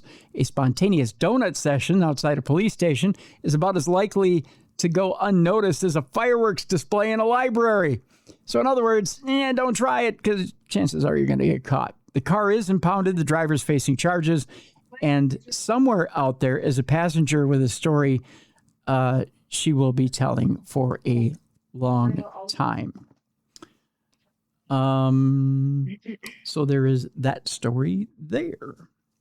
Have you ever whipped donuts in a public parking lot? Yeah, not myself. I've been a passenger when my husband was in high school. Yeah. Where did he take you to whip donuts? Down to this park by the pool. We had a big parking lot down there. And then I think maybe a couple times in the high school parking lot. Oh, see, that's pretty safe. High school parking lot. Yeah. Yeah. That's what kids do. Yeah. Never in front of a police station, though. Oh, that's good. Yeah. It doesn't take a whole lot of sense to do that in front of the cop parking lot. That's for sure. All right. Next story has to do with another leadfoot landing someone from... Do you watch Love Island by chance? My girls do, but I don't. Okay. But they're all about it. They have to have their Love Island sesh every night. I mean, it's on every night except for what, Saturday or something? I think so. Yeah. It's crazy. Well, a Love Island fan is behind bars in Arizona after exhibiting a little bit of a leadfoot. A Love Island superfan was also a super speeder, according to cops. 34-year-old Jasmine Melvin was driving to her Maricopa, Arizona home last Tuesday. When a state trooper clocked her vehicle going 108 miles per hour on Route 347, where the speed limit is 65. Ooh. Yeah, a little bit of speed going on there. A little too fast. Yeah. Upon being pulled over, Melvin explained that she was rushing home to watch that night's installment of Love Island USA. She had to get there. Yeah. The reality dating competition, which launched its 8th season earlier this month, airs on Peacock.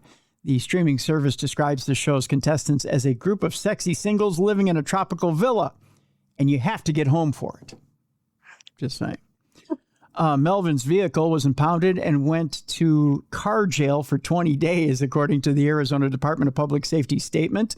Since devotion to Love Island is not a legitimate excuse for going 43 miles over the speed limit, Melvin was arrested for reckless driving and exceeding the posted speed limit by more than 20 miles per hour.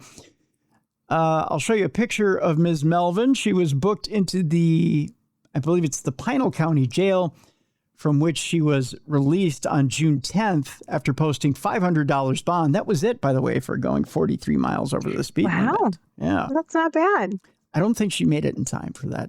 I was going to say, I think she's probably more sad that she missed episodes she was rushing home to see. Unless she DVRs every episode, then she didn't miss a thing. I think you can watch it later, so that's really not a good excuse. Yeah. Also, even if that is the reason you're speeding, don't tell the cop that. Come up with something.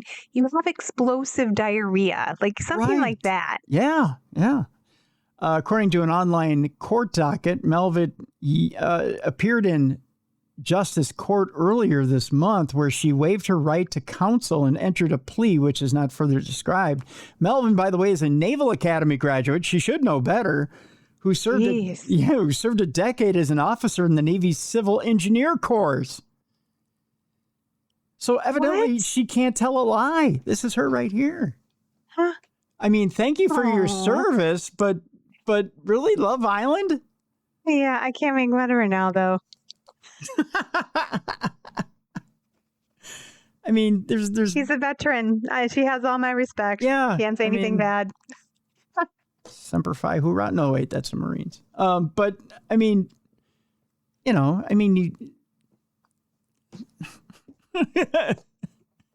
She'll make better choices next time. You think she'd be smart enough to I don't know, subscribe to DirecTV and she could pull it up on her phone and play it over her speaker system while she's driving home? Yeah, I think it streams on Peacock. And I really think if you miss it, you can just watch it You could at your leisure. You could stream it on your phone on your way home. You don't have to hurry. There's no rush. Yeah, I think that's illegal too, though, because then you're watching your phone. So just don't watch the phone. Just have it sitting in your tray and then play it over your speaker system and listen to it. They're crazy. They're gorgeous. So you got to watch the hot bodies, and then they're nuts. Yeah. So it's funny to watch them freak out. Yeah. There's one girl that like gets these big eyes and crazy looks all the time. I only know this because my girls talk about it, and then I'm walking through while I'm folding laundry or something, and they're like, "Look at how crazy she is."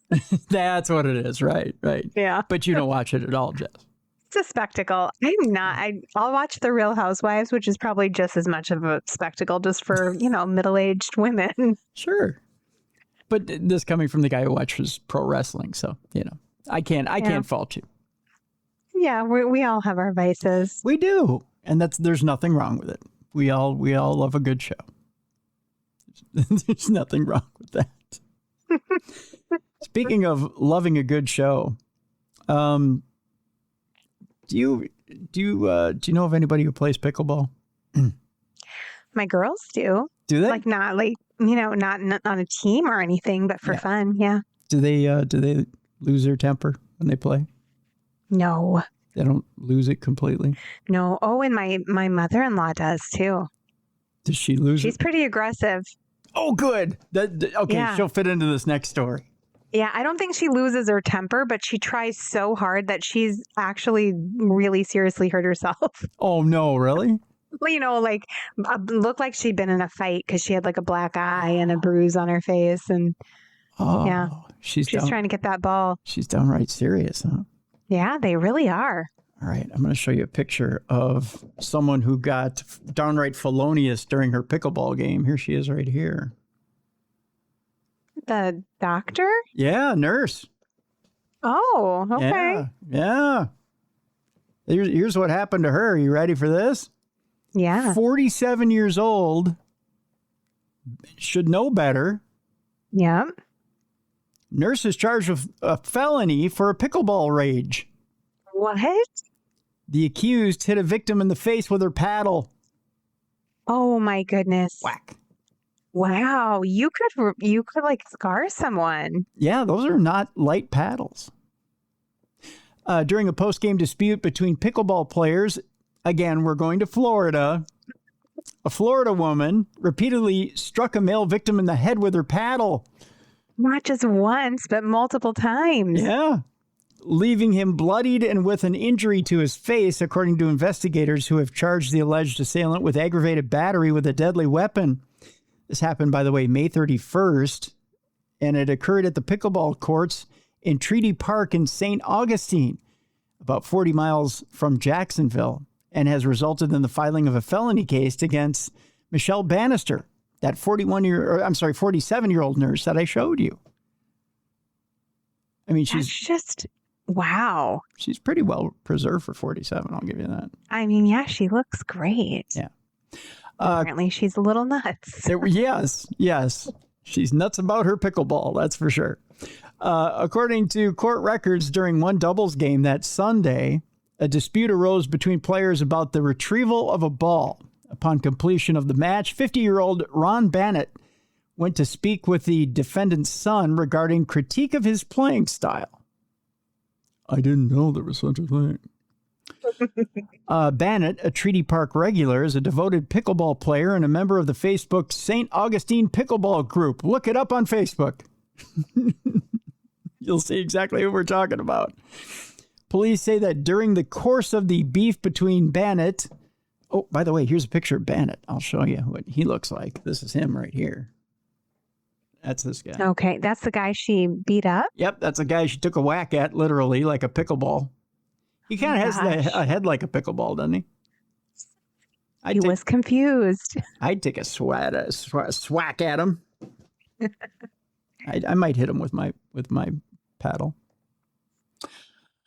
That sounds dirty. I'm sorry. I didn't think about that before I said it. Yeah, I'd take a whack at him with my paddle. Hello. No, I know that did sound dirty, didn't it? Way to go, Jess. You went dirty with it before. I just said it. You were like, oh, yeah, you bet you would take a whack at him with your paddle, huh?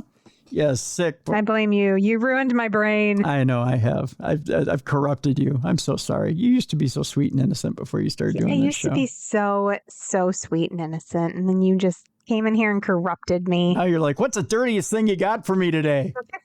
Why does everything sound so dirty? I'm going to end up paying your therapy bills now. The world is full of perverts, Tim. Full of perverts. Throw the latest one at me. That's what she said. Hello. Where was I in this story? We were talking about Mr. Bennett and having something thrown at him, right? Yes. That you wanted to whack him with your paddle. Yes, I wanted to whack him with my paddle. That's what it was. Hey, that's so sick. Oh, yes. Police said that during the course of the beef between Bennett and her son. Oh, no. Okay, so Bennett, Treaty Park regular, was a devoted pickleball player in the group. Police say that during the course of the beef between Bennett and her son, Bannister interjected herself into the argument and then struck the victim in the head several times with the pickleball paddle, leaving injury to his face that caused several cuts and a large amount of blood. When cops responded to the pickleball courts, Bannister allegedly provided them with a fake name. Are you ready for the fake name? Oh, I hope it's good. Ayanna Lee. Wow. How porn starish of her. Yes, absolutely. Ayanna Lee. She kind of looks like an Ayanna Lee. Yeah, that suits her for a stage name. Yeah. Maybe she dances under that name. Who knows? Maybe she's a nurse by day, dancer by night. Bannister is a licensed nurse practitioner who lives 2 miles from Treaty Park in a home she purchased in 2019 for $228,000. She got a good bargain on the house.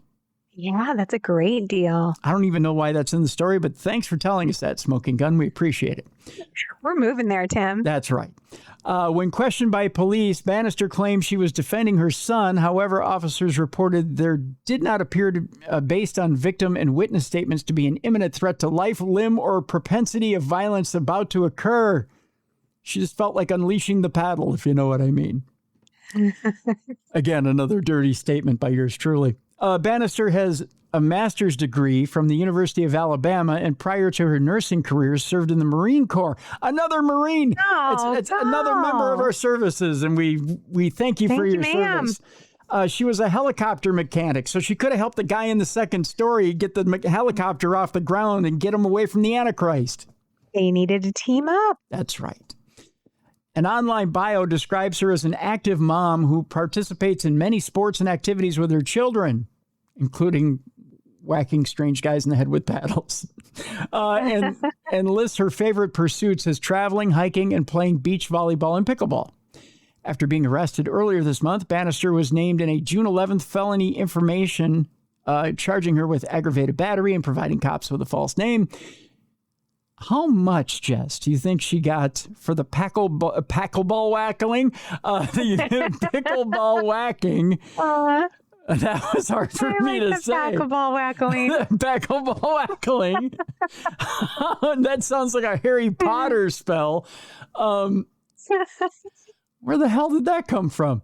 I don't know, but I love it so much. That packleball whackling.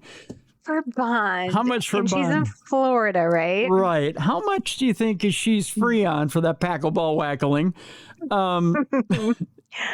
It can't be more than $1,000. I'll be surprised if it is. You would think it's a leisurely sport, right?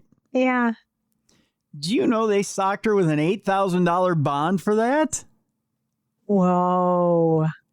They're not playing. They take their pickleball seriously there. I mean, people do. Maybe because she drew blood. Probably. And, that's like a retirement state. I mean, there's so many, and that's like a retirement sport, really. There's so many, and it's a sport for everyone. I shouldn't say it's retirement, but it's very common for older people. They're probably trying to make a statement.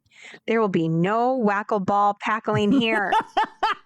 Thank you for bringing that around full circle. No whackle-ball packling for any of you. By the way, Bennett is not quite a senior yet. He's 50. So, I mean, it's not abuse on a senior. So I don't know why it's $8,000 bond, but it's wildly high for Florida, especially. I could see if it was, Pennsylvania or something. Boy, oh boy, that whack-a-ball packling, I'll tell you. Bannister scheduled for a July 28th pretrial hearing in circuit court. So, and then they'll really decide if the whack-a-ball packling was serious or not.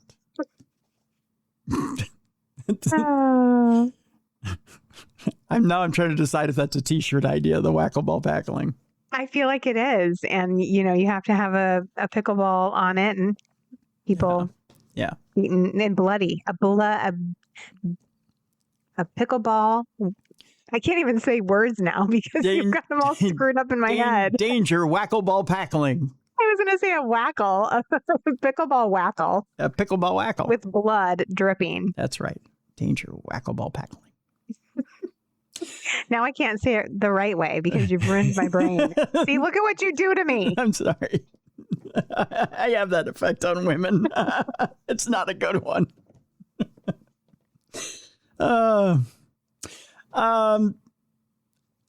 Okay, here's one. 4th of July is right around the corner, right? Yes. And with the 4th of July, they always say what, Jess? Don't blow your fingers off. Yes! Don't blow your fingers off. Well, one person in a Lakewood neighborhood has decided to take that to heart.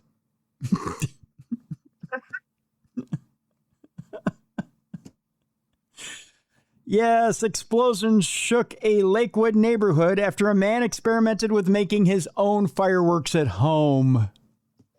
Oh, my goodness. He's in the spirit. It's the 250th anniversary of our country.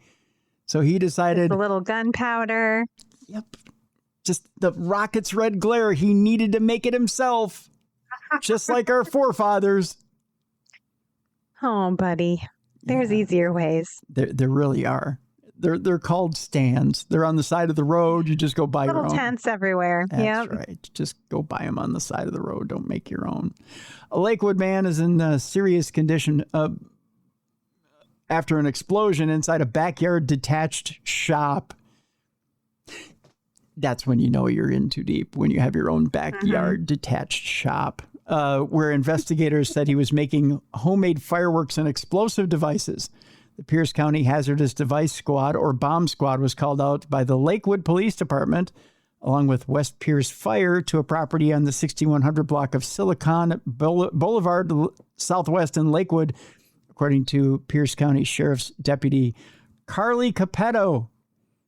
By the way, I'm a big fan of the little wooden boy he made. I don't know about you, but evidently stuffed him full of fireworks and blew him up so he could, 4th of July, yay!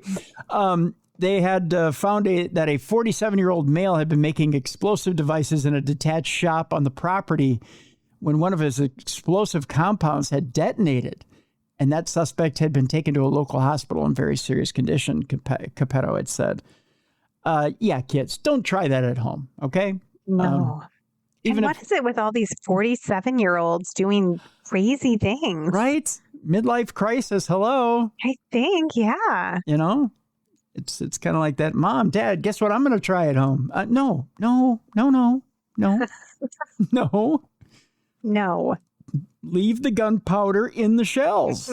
We don't need to do this. It's not today, not ever. Go get yourself some of those little snapdragons. Yeah, right? That's all you need. Right. Whatever happened to the little snakes you just lit and watched them unfurl on the sidewalk? My favorite. I mean, some people, that's not their speed, but that's okay. We used to get those little army tanks. Do you remember those? Yeah. You'd light it up and it'd like drive around for a hot second and you'd be so excited. Yeah. And then they just kind of fizzled out and you're like, oh, but that's okay. Life is about disappointment. That is really setting you up for the reality of life, honestly. That's right. So are those little snakes. I mean, they unfurl and you're like, is that it? Yes, that's it. That's life. Get used to it. Right? Life is not, giant booms and bangs in the sky and you're like, yeah, America. No, that's not life. No. Life is those little snakes and tanks. That's other people's lives, Tim. That's right. That's Elon Musk. Let Elon Musk have his life. We're snakes and tanks. We're snakes and tanks, people. We're snakes and tanks. That's right. Go get yourself some snakes and tanks and enjoy life. Enjoy the little... Be happy. Yeah, enjoy the little fizzle at the end and the disappointment that comes with it. Yeah, enjoy that. Have a good time with that. And you know what? You get to keep all 10 fingers and all 10 toes at the end of it. I love all my fingers and toes. Oh, I do too. Even with the diabetes, I enjoy all of them. Isn't that fun? Yeah. Yeah, that's great. I have a fun time with it. Yeah. You can do your jazz hands with them and everything. Yeah, jazz hands. Jazz hands aren't the same if you don't have all your digits. That's right. Then it's just jazz. And then that's no fun. Or just hands, you know? Or just jazz. Yeah, jazz. Right. So, take it from us. That's our public service announcement for today. We're snakes and tanks, people. Yep. Just be snakes and tanks, people.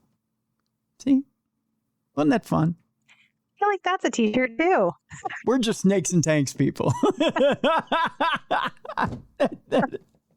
We're snakes and tanks, people. That is a t-shirt. We're snake just in time for the 250th anniversary. We should get we should get the official logo for the back. 250th anniversary. Happy birthday, America. We're snakes and tanks, people. Yeah. Yeah. Don't go getting all excited. Don't look for lofty goals. We're snakes and tanks, people. Yeah, that's right. Speaking of, by the way, another one for the Darwin Awards this week. This isn't the first time this device has been used, Jess. There was a bag that someone had manufactured. I think it was in a joke shop, but now there's actually people using this. It's this right here. It's a bag that says, definitely not a bag full of drugs. Oh, yes. I do remember this. But now people who are on drugs are using the bag to hide their drugs. Are you saying those people in the picture are on drugs? Yes. I think, yes. And they use the bag to hide their drugs. They look like people who might use a bag like that to hide their drugs. Why? Again, they should be snakes and tanks people. But they're not. They overshot their coverage. Mm-hmm. They went to light a cherry bomb with their cigarette on this one. And guess what? It blew up in their face. Exactly. Yeah. 2 people were arrested after a detective found drugs in a bag labeled definitely not a bag full of drugs. This time, we're going to Kentucky. Does this shock you when I say this happened in Kentucky? It doesn't shock me. Not at all. We're going to Laurel County, Kentucky, where 2 people are facing charges after detectives say they found a bag labeled definitely not a bag full of drugs that contained suspected narcotics. This according to Laurel County officials. Now, I know you guys are saying this is an old story. No, this is just more dumb people using that bag that's labeled definitely not a bag full of drugs. That one wasn't in Kentucky. No. I think there was one that was in Michigan, and there was another one that was in California, and there was another one that was in Florida. It's been done like 3 times before. And they think they're so clever. Right. I mean, you can just imagine them putting their drugs in there, giggling and suspect. Would you like a reenactment? Yes. Ready? This is the Kentucky version. Are you ready for this one, Mabel? I'm gonna put these here drugs in this here bag, and this here bag says definitely not a bag full of drugs. So they ain't gonna look in this here bag, because this here bag says definitely not a bag full of drugs. Okay? That's exactly how it went down. I think so. You nailed it. Yep. Now, the Laurel County Sheriff's Office said a detective found a suspicious vehicle parked in an employee area of a business. When the detective spoke with the man and woman inside the car, he noticed a plastic bag that contained suspected narcotics. He then found a second bag, labeled definitely not a bag full of drugs. So he went, oh, never mind, and then he left. Now, of course that didn't happen. Oh. He said there were more suspected narcotics inside that bag. Because do you really think he was going to look at that bag and go, oh, I'm not going to look in that bag? because it's definitely not a bag full of drugs. No, he went, that's really funny. Open that sumbitch up. Officials say that 51-year-old Trisha Crowley gave the detective a false identification card belonging to someone else. A check of Crowley's true identity showed that she had an outstanding warrant, officials said. 48-year-old Damon Bennett, again, these people are way too old and they should know better, was also in the vehicle. A lot of midlife crisis this week. A lot of midlife crisis. The detective found that Bennett also had outstanding warrants. Both were arrested and taken to the Laurel County Corrections Center. All right, with that, Jess, it's time now for Not Safe for Work. Not that we haven't had an exciting show so far. Yeah, it's been good. Yeah, it's been pretty good. And it's going to get dirty, though. Dirtier. Oh, it's going to get a little dirty. Yeah, we're going to roll around in the muck a little bit. Even with our palate cleanser, we're going to roll around in the muck a little bit. I can't promise it's not going to get more exciting. I'm going to pronounce this city the correct way for the rest of this story. Don't try to talk to me like you people have had a stroke. It's Louisville. From here on out, We're going to say Louisville. It was the Louisville Lip. The king in the statue in the middle of town is King Louis. Don't tell me it's Louisville. It's not Louisville. It's Louisville. Thank you. I agree. I concur. Thank you. Former Louisville police officer charged with manslaughter in fatal shooting of a naked man.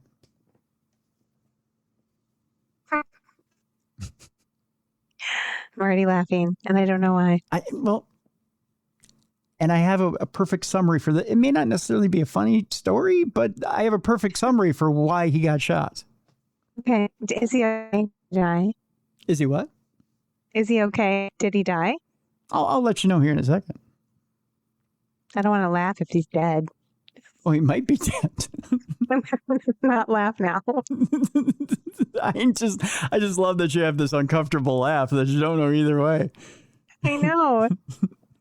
Laugh at some poor naked man who's dead. Okay, go for it. A former Louisville police officer who resigned last week was charged by a grand jury Monday with manslaughter for fatally shooting a naked man. He's dead, Jess. Oh, not funny, Tim. It's not. While responding to an alleged assault, the grand jury in Louisville, I said it again, you can't stop me, you can only hope to contain me. Also, I indicted Nathan A. Stotts on a charge of reckless homicide for the May 30th fatal shooting. It's fatal in homicide. You shouldn't be laughing, Jess. I'm so insensitive. I know. Of 27. But Tim, he's naked. He is naked, boy. Of 27-year-old Martin Nitskin Jr., Stotts encountered Nitskin after being called to a neighborhood on a report that 3 women had been assaulted, according to Louisville police.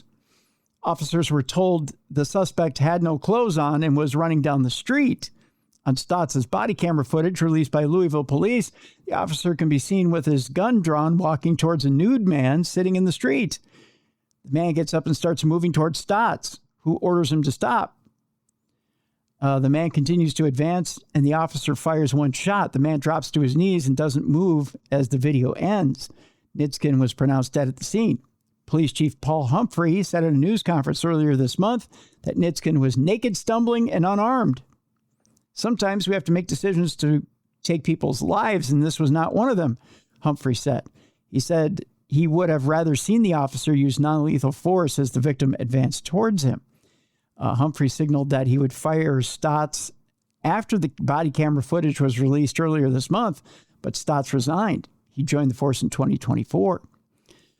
Commonwealth Attorney Garina Weathers said in a media release Monday that the grand jury declined to charge Stotts with murder.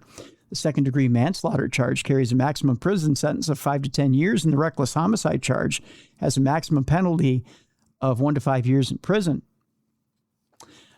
An attorney for Stotts could not be located in court records on Monday. Louisville police said Monday in a statement that they remain committed to transparency, accountability, and cooperation with all reviewing agencies. Because this matter is a focus of criminal and internal investigations, it's inappropriate to comment further. Louisville Police Department has worked to repair its image with the public in recent years after the controversies that followed the fatal shooting of Breonna Taylor in her apartment in 2020, is what they've gone on to say. Earlier this year, a federal judge agreed to dismiss all charges against 2 former Louisville officers who helped craft the warrant that was used to enter Taylor's home before she was shot. With that said, they were wondering why Stotts would have shot this naked, unarmed man in the street. Stotts said, clearly, I could see his nuts. No, he did not. I went a long way for that.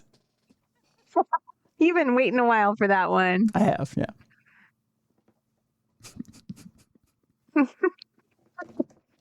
So bad, Tim. Mm-hmm. You're welcome. I know.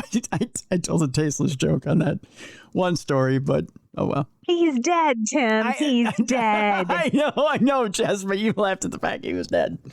I didn't laugh at the fact he was dead. I just went for the cheap joke at the end. Clearly you could see his nuts. Our next story is a truly ridiculous one. We all know emojis, and we all know there's double entendres to emojis at times. Mm-hmm.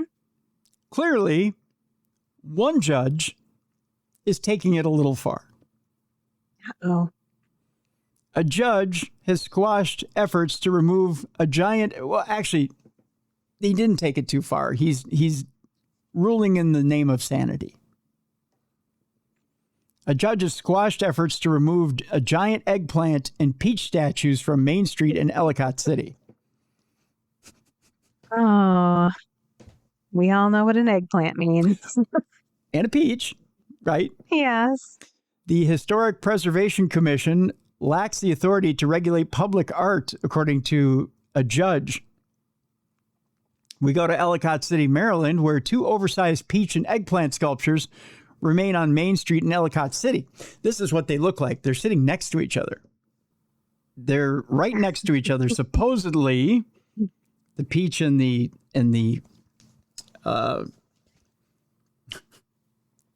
these just look ridiculous. I'm sorry. The peach and the the eggplant? Why did I want to say apricot? It's not an apricot, it's an eggplant. The statues installed as part of the Fund for Art in Ellicott City have sparked months of debate as some residents celebrated them as public art while others raised concern about their appropriateness.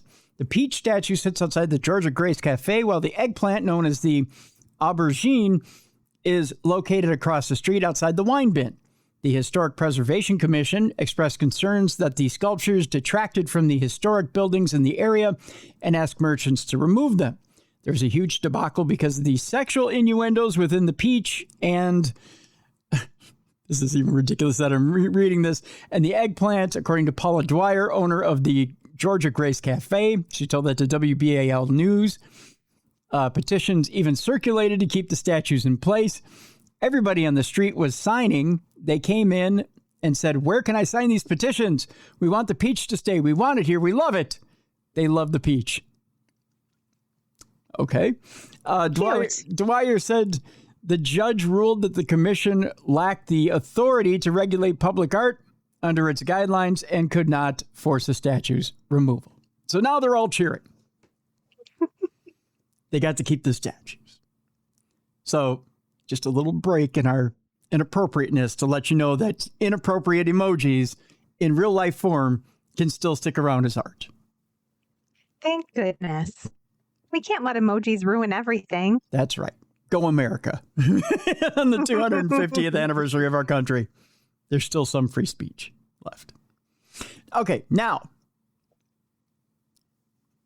I know we all at one time or another may have spent some time on the couch for therapy. There are rules to therapy. You know, lie on the couch is fine. Lie on the couch and take your clothes off is not fine. No. Definitely frowned upon, Tim. Yeah. We go to Boca. where a psychiatrist has been suspended after patients say he demanded they undress during appointments. Of course, it's Florida. A Boca Raton psychiatrist is under emergency suspension. Boy, that's an emergency, all right. And an alleged victim is speaking out. Dr. Andrew Sorial, a psychiatrist whose former offices in Boca Raton was trusted to listen to people hurting in their mind, and now the state says he has an obsession with women's breasts. Doctor. The alleged victim, who asked to go by Donna, which is not her real name, asked Local 10 News to protect her identity. She said, I had some mental health issues that I needed help with. Local 10 News obtained the official notice from the State Department of Health. The health department says that during telehealth sessions, Sorial would ask women to undress in good lighting and put on a sports bra. Boy, he was very specific. The state says Sorial asked one patient to lower her waistband so he could view her midsection and pelvic area. Donna says he asked her to put on skimpy clothing and she refused. The Department of Health paperwork says Sorial had an obsession with women's breasts and gave an instruction for patient LP to squeeze her breasts together and turn in different directions. Well, this guy was like a stage director. He had all kinds of instructions. Donna told Local 10 News she had to switch to all women doctors and said Sorial should never see another patient again. I would agree. I would tell him he is evil and vile and he deserves to go to jail for what he did. I would agree with that as well. At least one lawsuit has been filed. Attorney Adam Horowitz represents Donna and says he'll be filing a lawsuit soon. When he made these demands on them to take their clothes off, take pictures, some thought they had to comply or lose their benefits of his treatment, Horowitz said. Donna had a message for any potential victims out there. Come forward, say something. It's not your fault.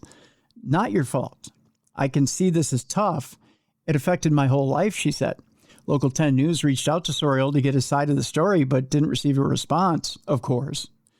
Local 10 News also confirmed that he surrendered his license in Massachusetts.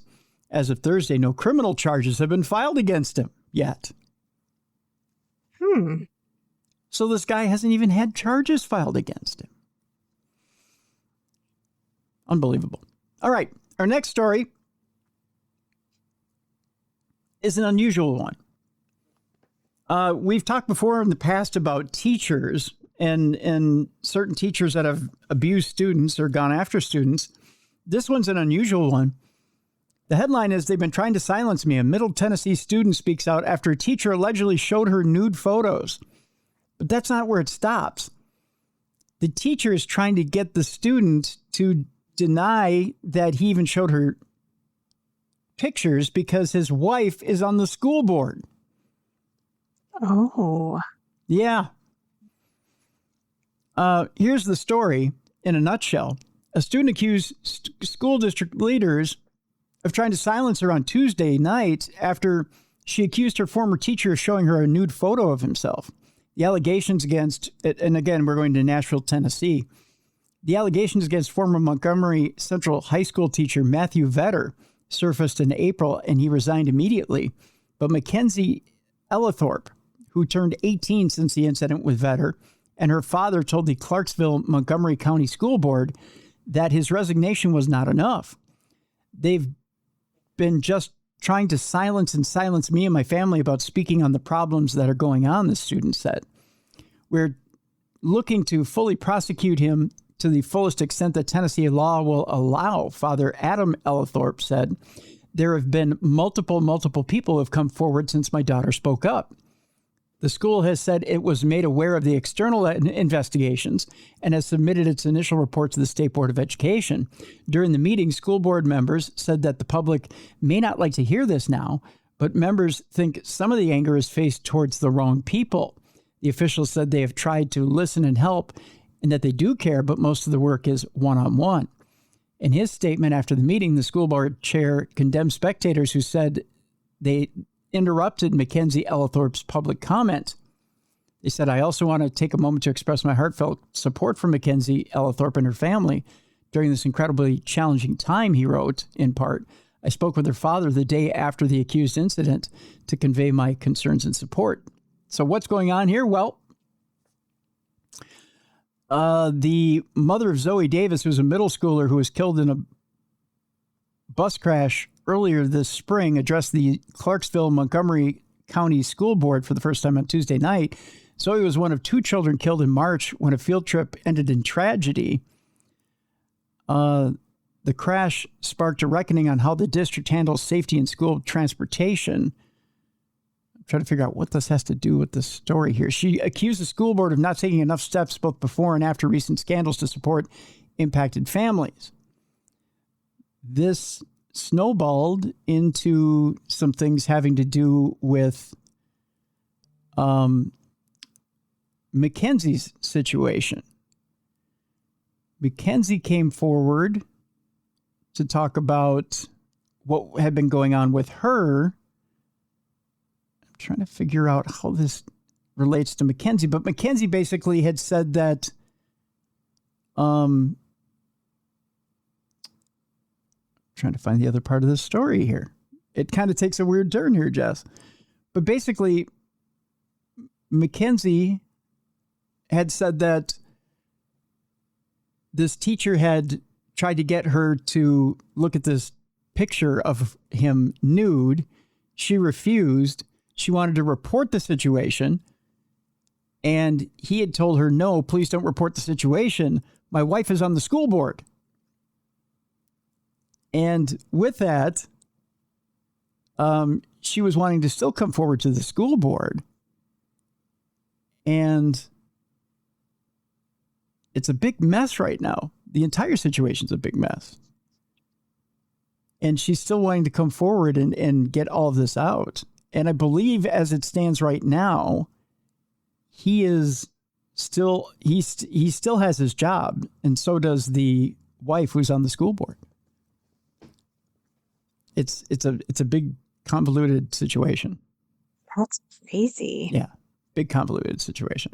So another convoluted situation here, we'll go to Pennsylvania, has to do with,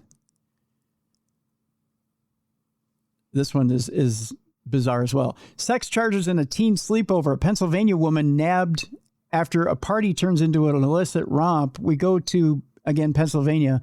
A pair of Pennsylvania women are facing criminal charges after a teenage sleepover in one of their homes turned into a sex party. According to police, 38-year-old Angela Honeycutt allegedly sexually assaulted 2 boys in a shower during an April party at a Bucks County home owned by Lynn Long. Investigators allege that the 45-year-old Long condoned Honeycutt's illicit activity at the sleepover and actually encouraged the boys to listen by a bedroom doorway as the sexual intercourse was taking place. That according to Kenneth Caluzzi, who is the chief of the Lower Makefield, I can't believe the town is called Lower Makefield Township Police Department. According to probable cause affidavits, copies of which you'll find here. I'm looking at the article. Long's son hosted the sleepover for several of his male friends. Honeycutt, who has worked as a babysitter for Long's younger children, allegedly strip danced suggestively and had sexually explicit conversations with the boys. The affidavits charge that Honeycutt also had sex in the shower with one 15-year-old partygoer and then had sexual contact with a 14-year-old boy.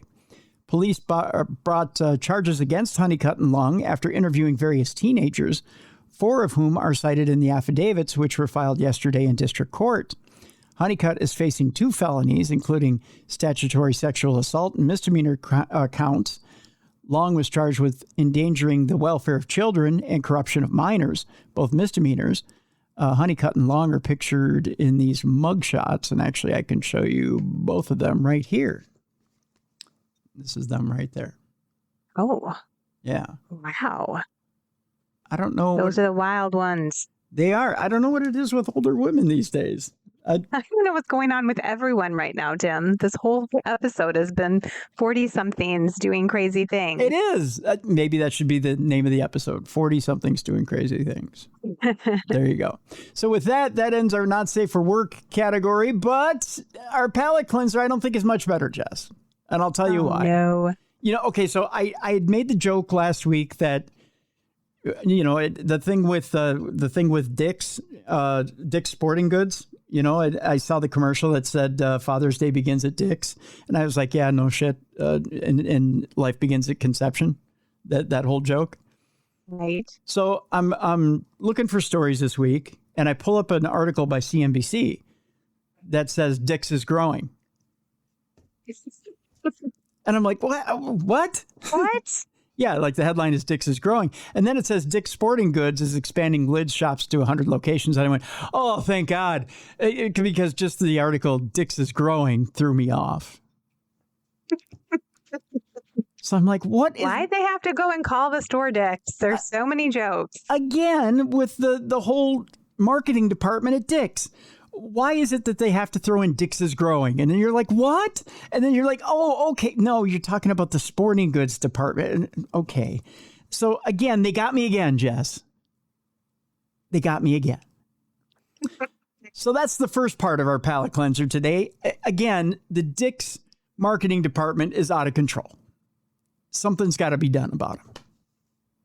The second part of it is I found a way to get us free health care. I don't know that you're going to like it, though. I'm open to listening. You're open to listening? All right. First, we have to move to New York. Okay. I like New York. All right. Or state of New York. I mean, it doesn't have to be New York City. It can be state of New York. State's very pretty. Second one, you might have to have a talk with your husband. All right. I plan on it anyway, but why?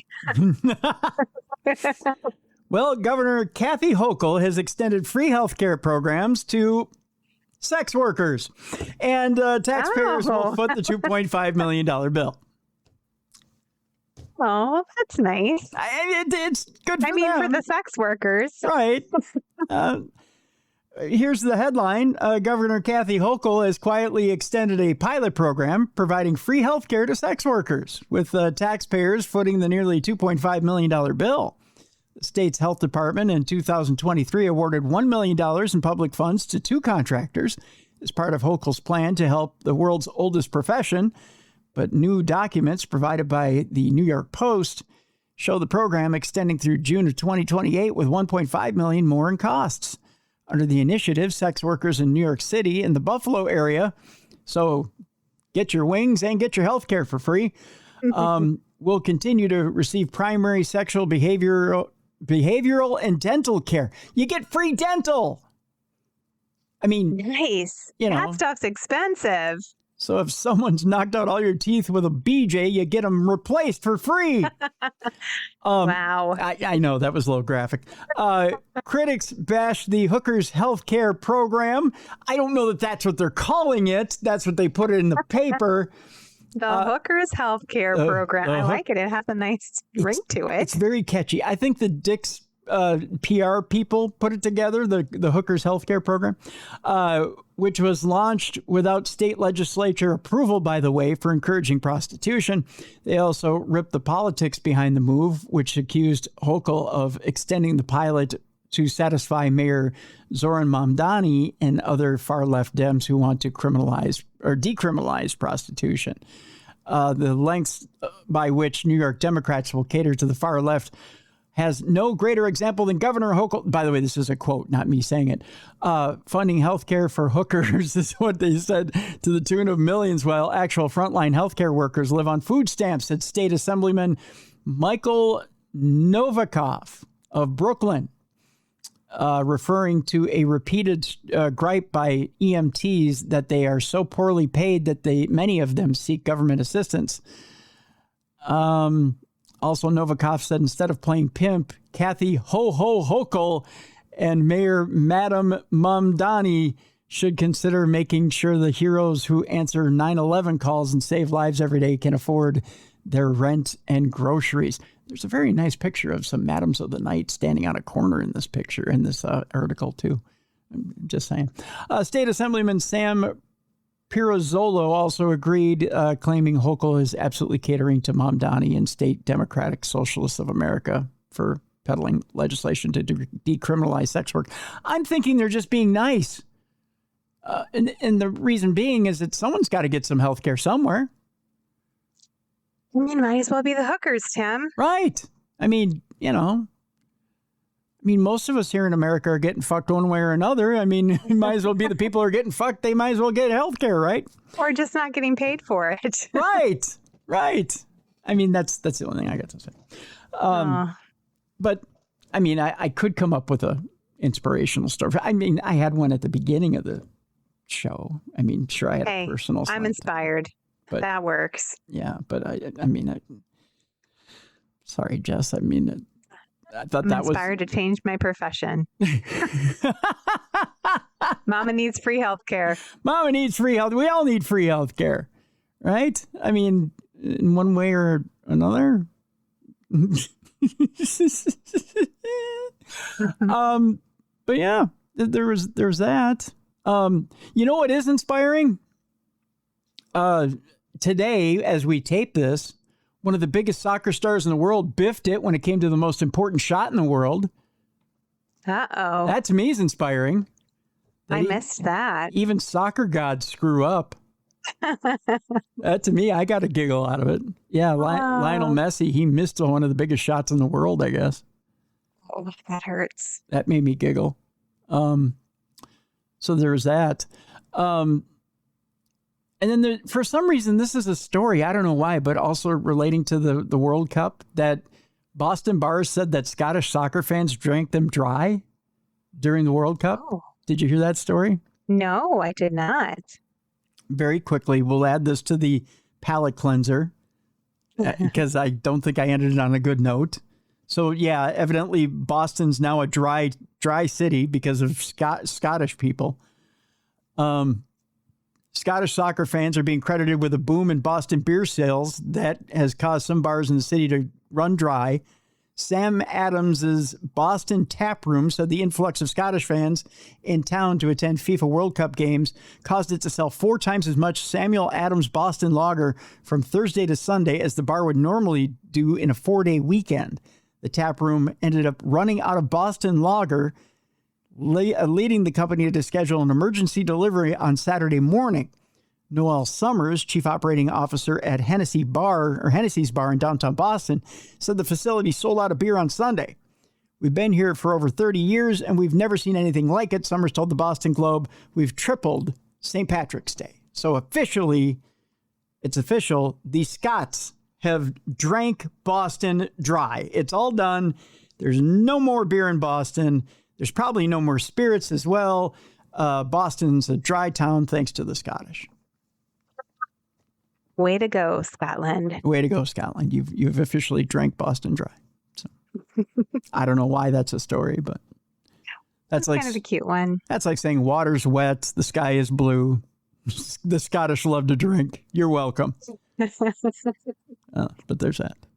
So. Oh, you ended with hookers and drunken Scottish men. Yeah, hookers and drunk Scots. You're welcome. But, Thank you, Dan. They can't all be winners. Hey, I like it. Some days you can't hit the home runs, Jess. That's exactly what I came for, Tim. Oh, you're welcome. With that, Jess, you have a wonderful program to get people to actually start getting on the straight and narrow and getting in there and start sticking up for themselves. Yeah, speak up for yourself. That's right. Called Stop Shrinking. It's on my website if you're interested. You can find it at jessicafreeberg.com. Yeah, that's all I've got going right now. Just writing books and laying low. We have a link to that program in the description of this program. Tomorrow is Supernatural News with Mally Fox. Thursday, we're going to have someone back who hasn't been here in 10 years. Ooh. And we will be talking about what's new with this person. And it has everything to do with the supernatural, the paranormal, and the experiences that they've had since. So it'll be an interesting reunion on Thursday. So there you go. That'll do it for today, folks. Again, please go support the show. Get your True Crime Tuesday and Darkness Radio swag at darknessradioshow.com in the shop section. Please update your Apple apps. And we want to thank Troy Palmer for being the executive producer of today's show. Thank you for everything you do, Troy. Thank you so much for continuing to watch and listen to the best in true crime podcasting. Thank you so much. For Jessica Freeberg, I'm Tim Dennis. We'll see you next week for True Crime Tuesday.